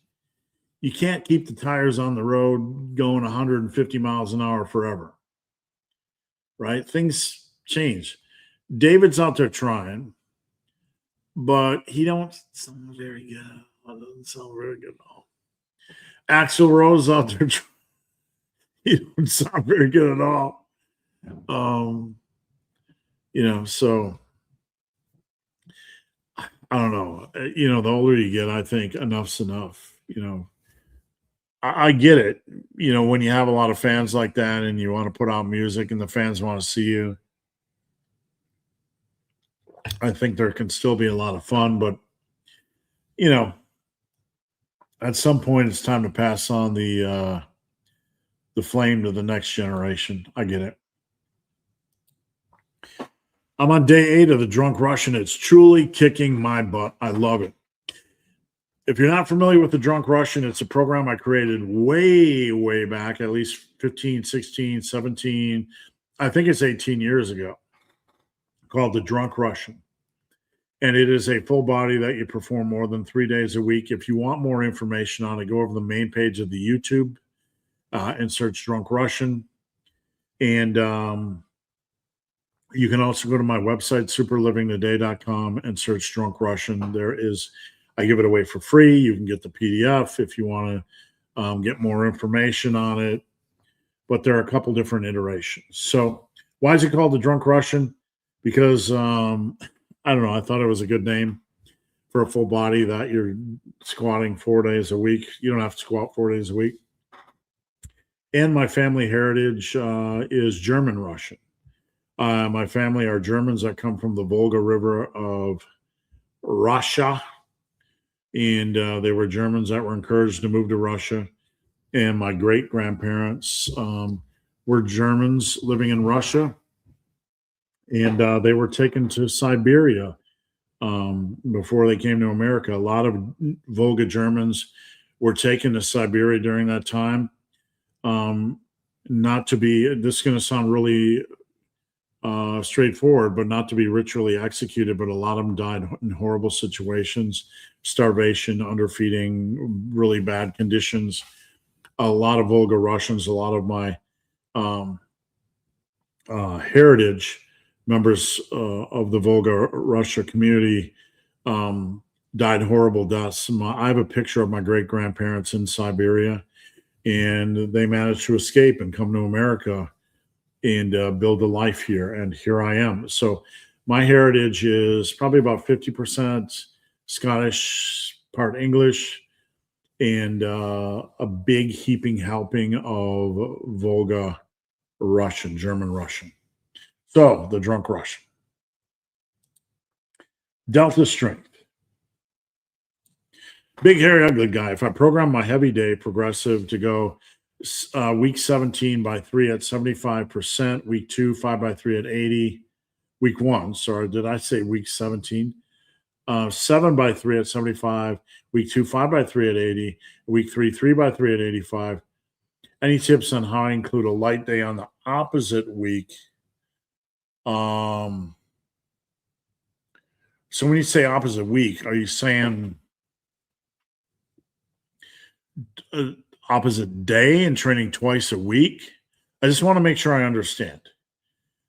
So if you say, like, if you're training twice a week, let's say you're doing squats or bench press and you want to do them twice a week using this strategy. Like on bench, you could do a different variation, like a Larson press or a close grip bench or a floor press or whatever, or more volume. Or if you want to use the same variation and kind of do something more Texas method-y, you could do like 7 by 3 at 75%, and then maybe drop the volume, do second time during the week, 4 by 3 at 75%. Or you could, maybe do like 7 by 3 or 5 by 3 at 70%. So you could drop the volume and the weight a little bit. So in week 2, 5 by 3 at 80%. Maybe you could do a second day 3 by 3 at 80% or 3 by 3 at 75%. Week 3, instead of doing 3 by 3 at 85, maybe you could do 3 by 3 at 80 or 2 by 3 at 85. So I'm not sure if I'm on the right track here, but let me know your thoughts. It's called a sans cake, not a pancake. Either way, I got it. All right, guys, 5 questions left. Last call. We're an hour and 35 minutes in. I will be waiting around to see if there are any more questions. Get them in now. You got a Hank Hill butt, just like me. Sorry to hear that. I love Smith Machine Power Shrugs. If you can get on it, yeah, absolutely. Woodulus from Scotland. Greeting from Scotland. Sign up for coaching. You will not regret it. Thank you, my friend. A bit deep, not related, not lifting related. That's fine. But did you ever have a period in your life where dating seemed frustrating and very flaky? Don't get me started. Yeah. I became single again like 11 years ago after being married for 17 years. It feels more complicated now than ever. Yeah, I don't know. I mean, it was complicated 10 years ago. Um, you know, you just don't buckle, don't settle. That's all I can say. There are a lot of nice people out there, and that doesn't mean that a nice person, you can feel guilt. Like you can be a nice person that's not flaky and be like, this nice person. That doesn't mean they're right for you. There are a lot of nice people out there. One thing I learned when I is that there's a lot of nice people out there, but that doesn't mean they're right for me. So hold your guns. It's the only life you have. You don't want to get involved with somebody that isn't right for you. Doesn't mean they're a bad person. There's a lot of great people out there that aren't right for you, but just be super, super patient. And don't just jump into a relationship with someone because you have the foo-foo feelings the first day. Give it time, right? Make sure. There's a lot to unpack. Manimal just got in now. Greetings. Going to rewind the stream. Thank you. All right, guys, I'm going to wait around to see if we have any more questions before we move on. Just a reminder, please download the Pr.O Progressive Overload Workout Tracker. Link is in the description box. Doesn't cost you a thing. This is not AI slop. It's not just another workout tracker. Doesn't cost you anything. It is the best damn workout tracker in the industry. Coaching is what I do for a living. I want to work with you, right? This is what I'm passionate about. Please head over to my website, superlivingtoday.com. Check out the coaching tab. If you're not certain, talk. I'm not going to pressure you. I don't want to work with anybody that, is uncertain. But I'm there with you 5 days a week. We're together. I'm not just giving you a workout and saying good luck. We look at exercise form every day of the week. We make adjustments every day of the week. I'll meet you where you're at. We'll do as much as we can. This is what I do for a living. And I have not only is it only $89.40 a month after the first month, but I have a yearly special right now. You can check out the coaching tab. It's only $6.99 a month. I just had somebody sign up last night. Late April, early May is really the time where I get the most yearly signing up. So if you are interested, just send me a question. I will give you everything. I will make it worth your while. I'll give you everything I can for your money. Coaching is not for everybody. I want to work with people that want to get things rolling, that are passionate but feel a little bit stuck. Let me put you on the path, right? I can see the things we need to fix with nutrition and form and workouts. And I'm not going to do anything punishing or ridiculous or whatever. I'm going to put you on a path that's going to be good for you. So please check out the coaching tab. I also have a PDF or workouts tab over there with tons of workout ideas. And if you want a custom workout, head over there, check out the custom workout tab. I am caught up. So before I forget, don't go anywhere. I got to tell you something. I forgot to even mention this. So I'm bringing back interviews podcasts to this channel. It's been a while, but I have 3 people signed up. Tomorrow, I'm talking to Jeff Alberts from 3D Muscle Journey. It's not going to be live, but it's going to be released during next week, so keep an eye on that. Nick Nielsen is going to be on. If you don't know who he is, follow Nick Nielsen on Instagram. He comes up with a ton of unique exercises. And these aren't just silly influencer exercises. These are hardcore, fun, lifter type of exercises. So check out Nick Nielsen. He's going to be on the channel. Dr. Alan Bacon is going to be on the channel. Somebody I follow on Instagram. He likes my stuff. I like his stuff. He was just on the Dave Tate podcast, the Elite FTS podcast. So if you want to check out Dr. Alan Bacon, check him out on the Recent Elite. So I'm bringing people on. If there's anybody you want me to bring on this channel to talk lifting, please let me know. Let me know, or bother them. So, all right. Justin, thank you. Sign up for coaching. You won't regret it. Thank you, Justin. Thank you, Woodulus. Thank you. Thank you. Much love to both of you guys. I can't thank you enough. It does mean a lot to me. Big Aaron Nelson, super shredded abs. Aaron Nelson. Good morning. I hit an unexpected bulldozer shrug PR today. Still getting some little things despite an aggressive cut. That's good to hear. I mean, I love doing the trap work. Aaron's on a good cut. So that's wonderful. My chest is a strong point. That's good to hear because for a lot of people, they feel like it's a weak point. And it makes my arms and shoulders look small. Yeah, man, check out my video on or my short or whatever I did this week on overhead pressing and shoulder. I put together a short on let me play it right now. I've been trying to do a few shorts here and there when I don't have time to make, full videos. So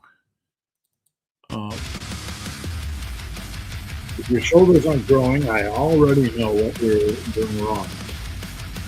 You need more than lateral raises. Hold on. Let me turn down the music. Laterals are solid, but you need big hitting compounds as well. Add in weekly overhead pressing. I want you to add in 2 variations from the following. A seated or standing overhead press, I don't care, or a Smith machine overhead press. Something with a barbell, a dumbbell overhead variation. It can be a seated dumbbell, it can be an Arnold press, or even a machine overhead press. So I want you to add in a couple of these because overhead pressing does a wonderful job of hitting the side delts. So that's what I would recommend for you. And definitely add in a couple variations: Smith machine, machine overhead, barbell, dumbbell, whatever. Manimal, good thing to hear. In-depth interviews are the best. Thank you so much. I appreciate it. And I feel like so many people treat lateral raises as a primary shoulder movement and overhead presses as the accessory. They do. And there's a lot of this type of stuff on the internet. You guys want to hear something funny? You want to hear something funny? They do. And I agree with you completely. So you guys know that I created an exercise called the bulldozer lateral. I don't go on video saying, hey, I created an exercise, right? But the bulldozer lateral is something I created. And I'm going to try to find it for you. It is an exercise I created. And those of you that know the bulldozer lateral know the bulldozer lateral, right? Those of you that don't. I'm trying to find it. It's basically a single. Oh, here it is. So you start with it. You start with the dumbbell on your off knee, okay, or off thigh. You catch it, hold it, and then you swing up from there. Because you're starting on the off leg, it's going to give you a little bit more leverage-friendly position. But you can still really get good shoulder feel. You're going to focus on driving the elbows up to feel the side delts working.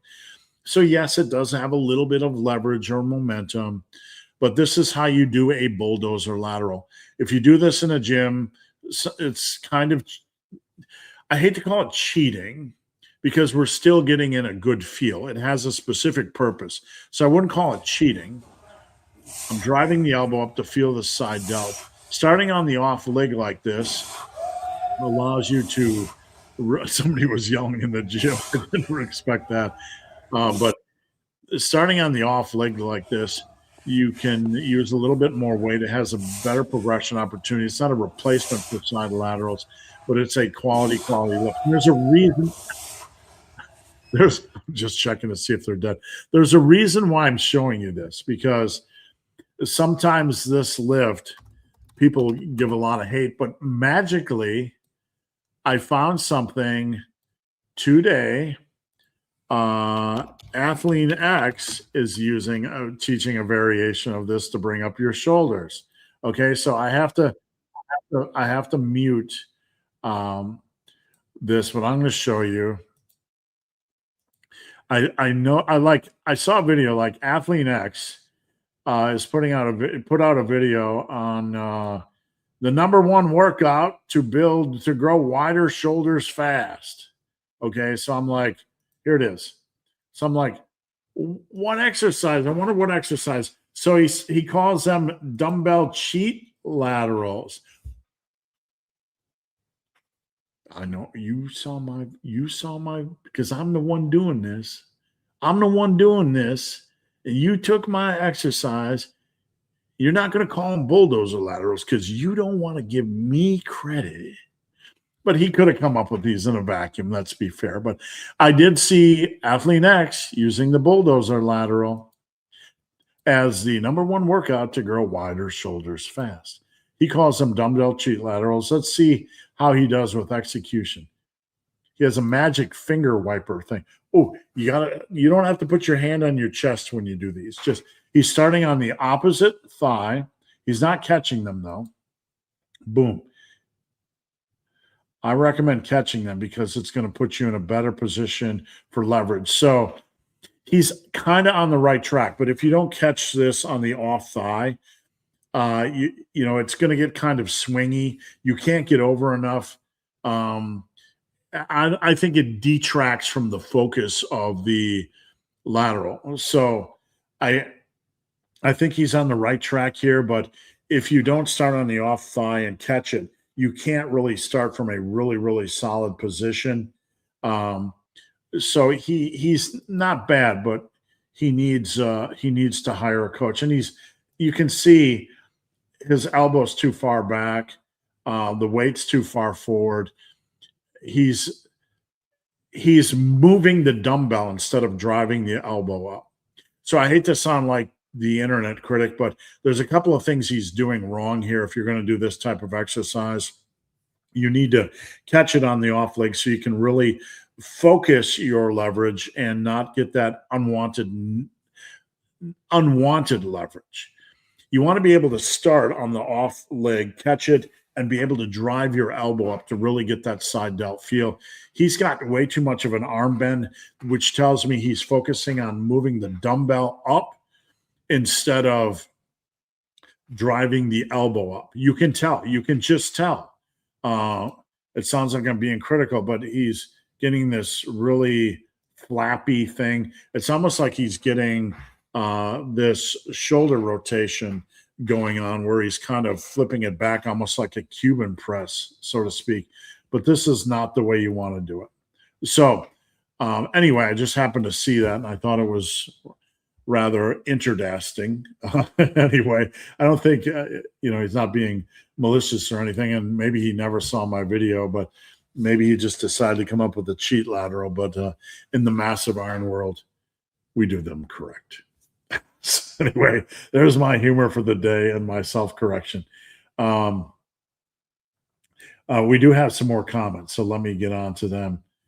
I feel like, lateral raises are treated like the primary shoulder movement, and they're a good movement. I love doing lateral raises, but they shouldn't be your primary.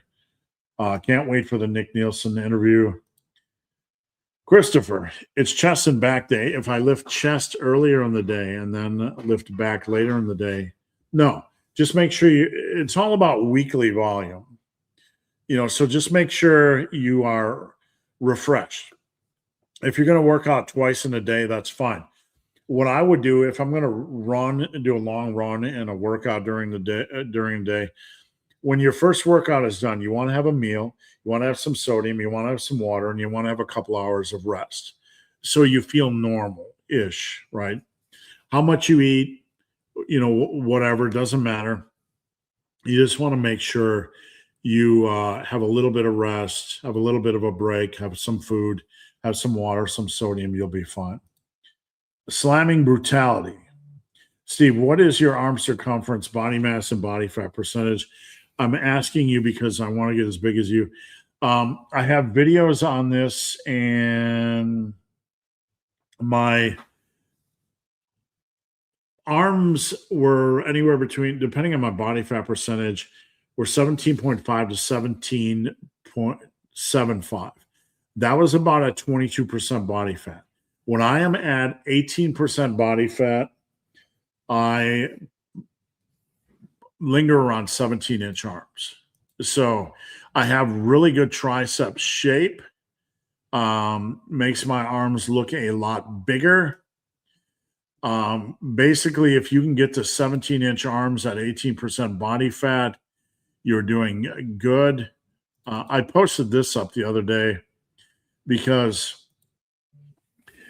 people tend to think because of my tricep size that I have, like 19-inch arms. I don't. Me doing push-ups really shows my arms at different angles. They look bigger. It's the art of bodybuilding. That's what my arm looks like doing a push-up, right? And it doesn't look like it doesn't look like 19-inch arms. I'm trying to find one of my triceps images real quick. So depending on the angle, here's a good one. Same arm. That's with a pump. So my arms are probably going to be about 18 inches with a pump at like 22, 21% body fat percentage. And my lean body mass at 5'10" is roughly 178. I'm smaller boned. My wrists aren't big. So I'm roughly 178 at 5'10". And at 18% body fat, my arms are 17 inches. I have really good tricep shape, but I have not really good bicep shape. When my biceps are down at my side, they look more impressive. I have longer biceps. I have longer arms. So when my biceps are at my side, let me find a good example of this. When my biceps are at my side, they look, long and full and thick and luscious, right? My biceps look really good in this type of pose, right? But let me show you something. Let me show you what they look when I flex them. They look like a potato. I have long arms, and when I flex my biceps, they, look more like potato biceps. They look really unimpressive. My tricep, very triceps dominant, and that's just what they look like. They look like potatoes sitting on Mount Triceps. Not the best. I have pretty good, I don't know, biceps genetics, except for or bodybuilding genetics, except for my biceps. Is there a value to pre-exhausting with leg extensions? But I'm not against it. I mean, doing leg extensions properly to start off a workout isn't a bad thing. I wouldn't necessarily frame it as pre-exhaustion because you're going to be working both exercises tough. So you could do it kind of in a superset environment. There's no downside. I think I don't like to call it pre-exhaust because it's just changing up the exercise order.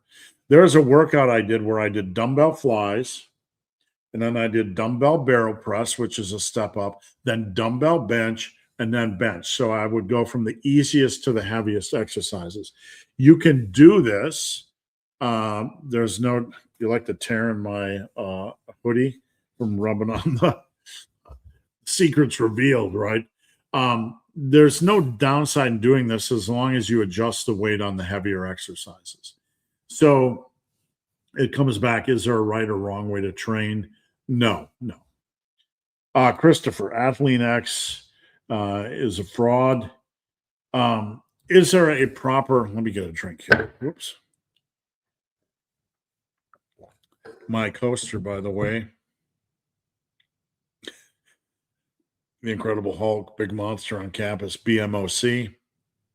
I'm the big, hairy, ugly dude, big, hairy, ugly guy. BMOC, I'm not the big monster on campus.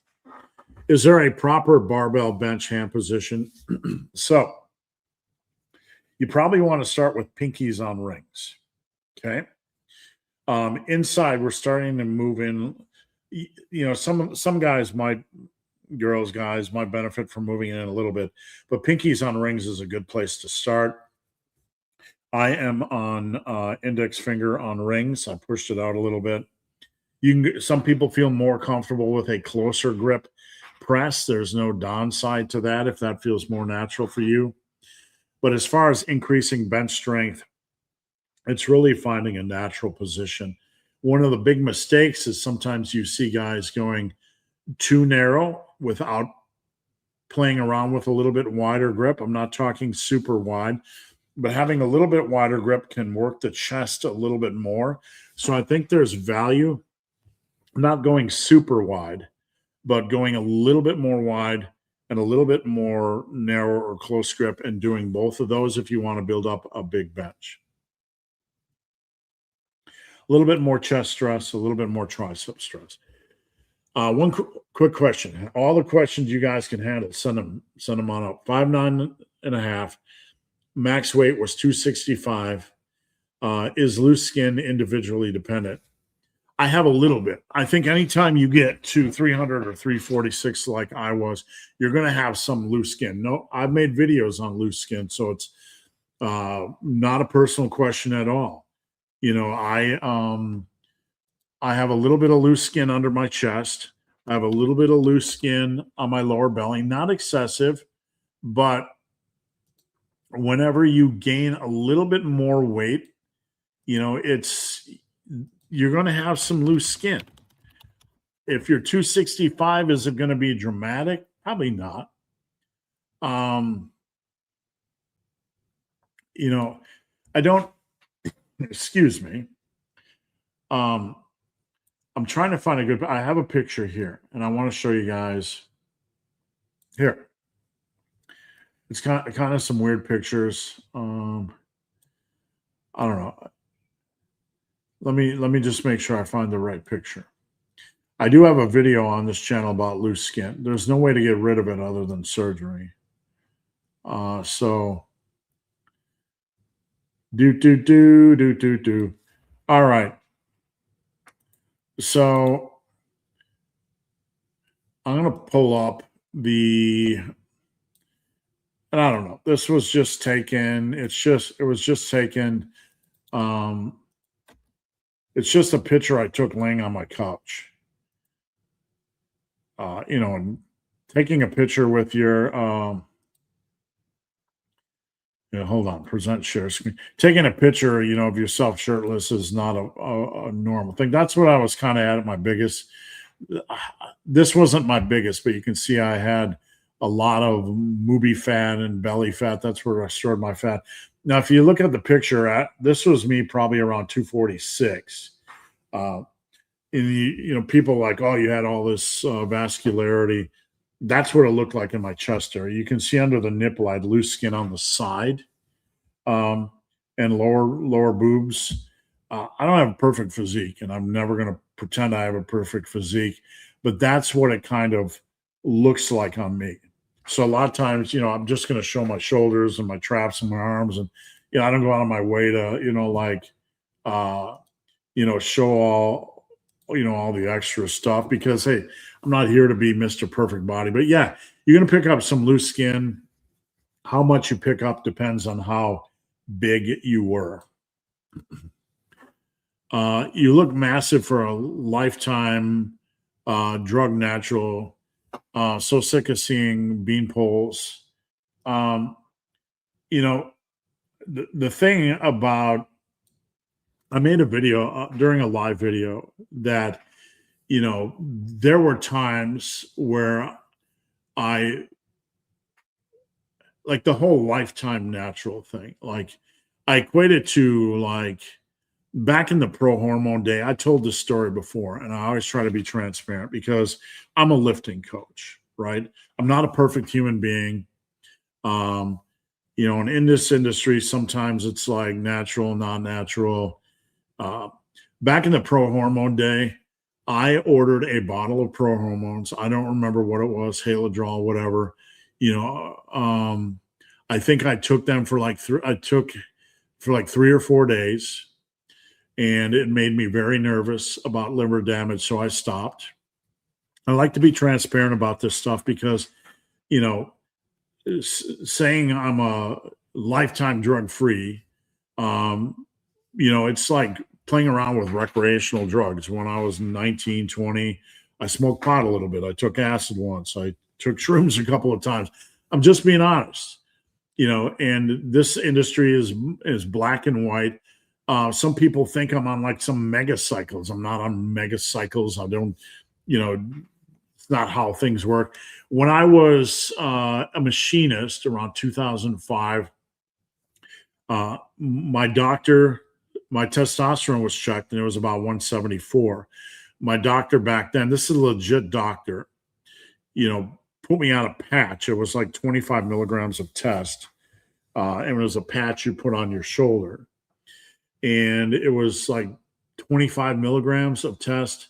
It started to give me rash or burn on my shoulder. And not only that, but it was like $100 a week. We couldn't afford it, so I stopped using it.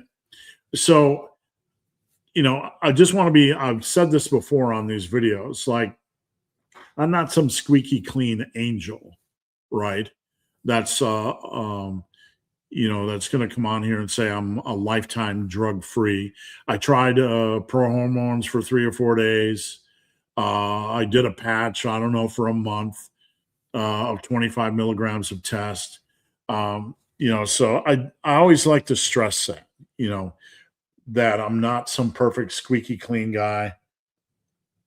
I don't take drugs. I've been around that stuff. I train hard. I'm a lifting coach. Honestly, I've been thinking about for a year now going on TRT, and going on trying even BPC 157. I'm older, but anyway, that's the story. We have a similar build and height and the same first name. I'll be your younger twin. If you need help in any way, I'm 100% here. If there was one big tip for living your own fulfilled, authentic life, what would it be? So we're under a lot of pressure to do things, to be things, even to define ourselves. And I don't know if this will help you guys. Most of you are younger than me. But we live in an era where we like to define ourselves, define ourselves by our hobbies, define ourselves by our interests, like the best thing you can do on any given day is just do what you want to do, not restrict it.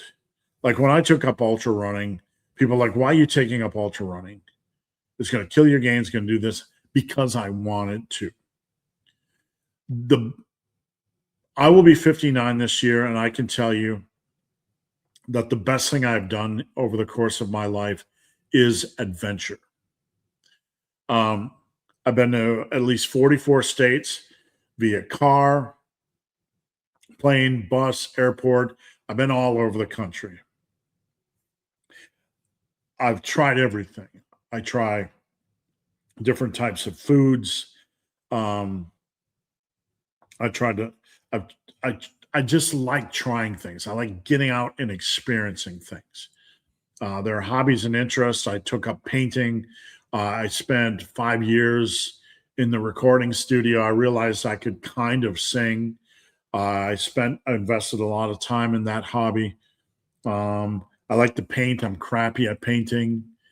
But the best advice I can give you guys is wake up and do what you want to do that day, even if it doesn't fit the definition of who you were yesterday.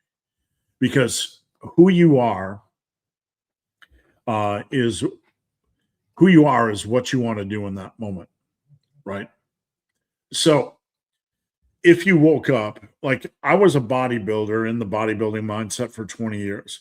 And around 2007, 2008, I ran into powerlifting and I decided I want to try it. And I became almost known as a powerlifter. I'm not a powerlifter. I'm a guy that I coached a lot of powerlifting. I coached Special Olympics powerlifting. I coach powerlifters. But like, I don't consider myself a power lifter in the sense that I'm not completely immersed in the culture, in the world, in the knowledge of powerlifting. So the best thing I can say is when you wake up tomorrow, do what you want to do tomorrow. And then the next day, if you wake up and it's completely different, do what, thank you, Christopher, do what you want to do the next day. Don't be afraid to try new things. Some of the best things, the course changing things I've had in my life was trying new things. Many things I didn't like.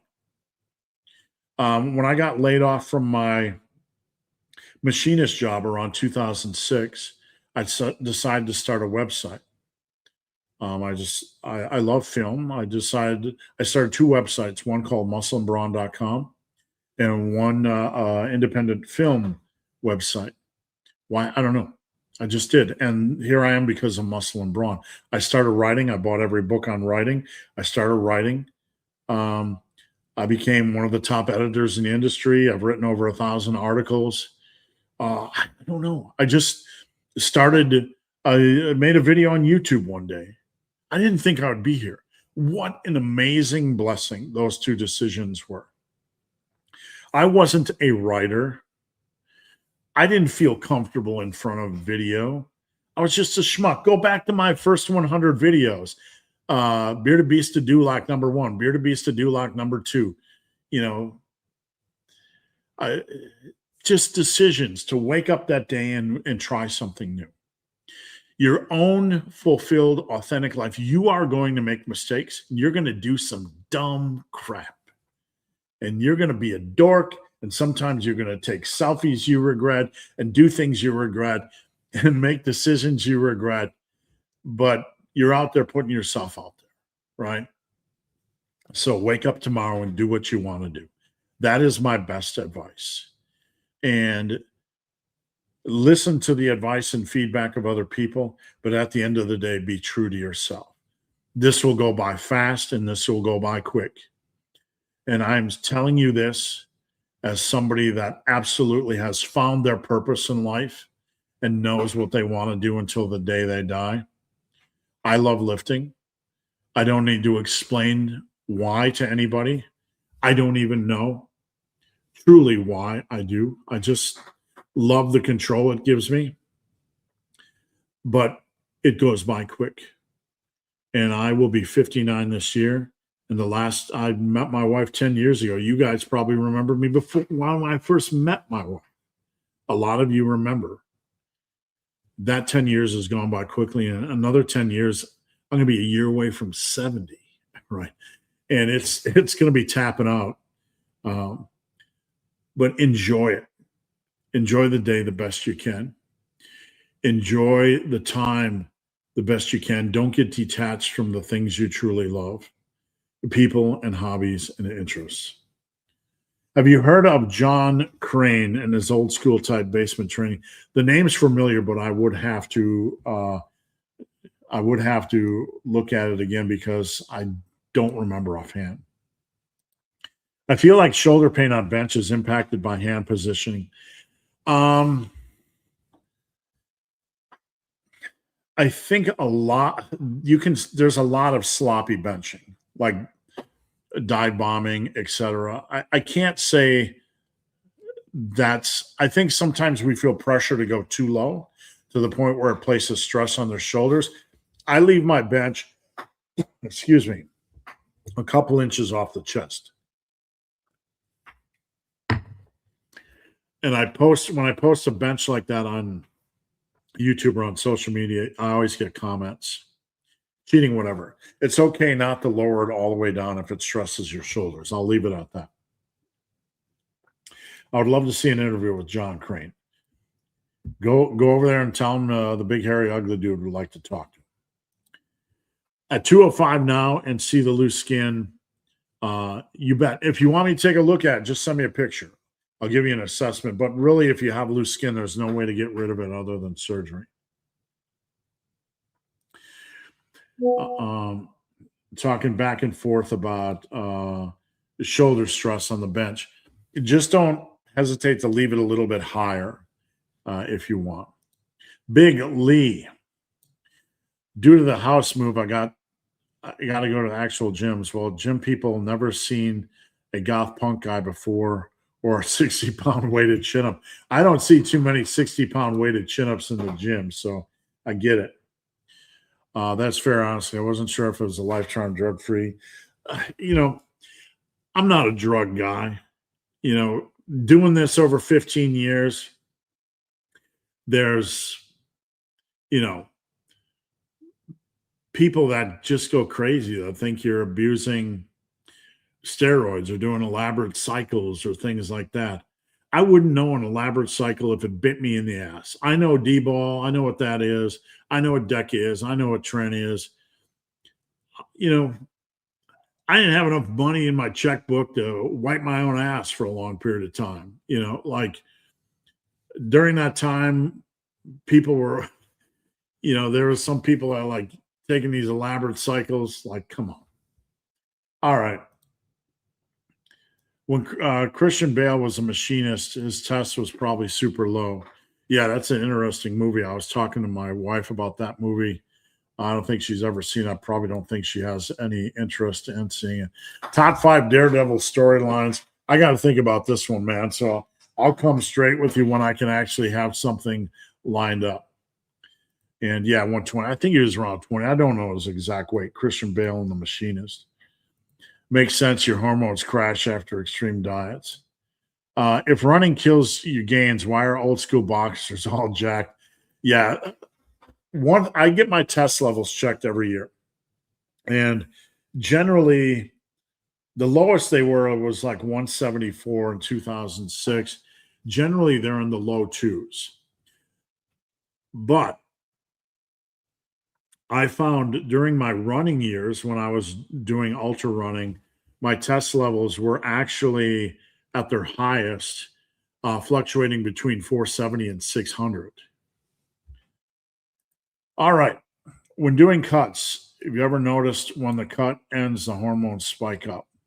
I feel like when I have a boost in calories, I can feel a hormonal boost. I can feel a boost in my sex drive. I don't know what's always going on, but I can feel things like that going on. Early YouTube fitness is a strange place, like Athlete X showing a single arm bench on a woman's yoga. I don't know. I'd have to go back in time and look at some of that stuff. And yep, I remember. Time flies. I remember that. Sound advice. Thank you. And speaking of sex, rugs, and rock and roll, due to UK law, the hub is now blocked. Oh, okay. I got you. Took me a while to catch on.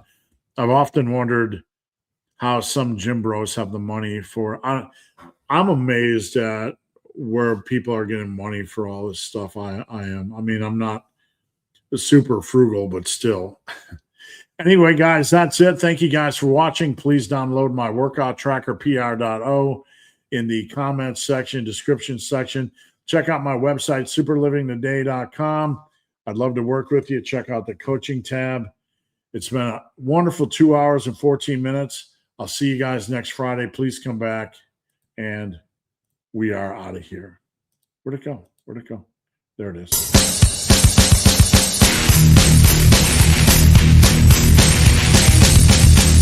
It's not almost over. It's not almost over. You're not almost there. You're not almost there. You're not almost there.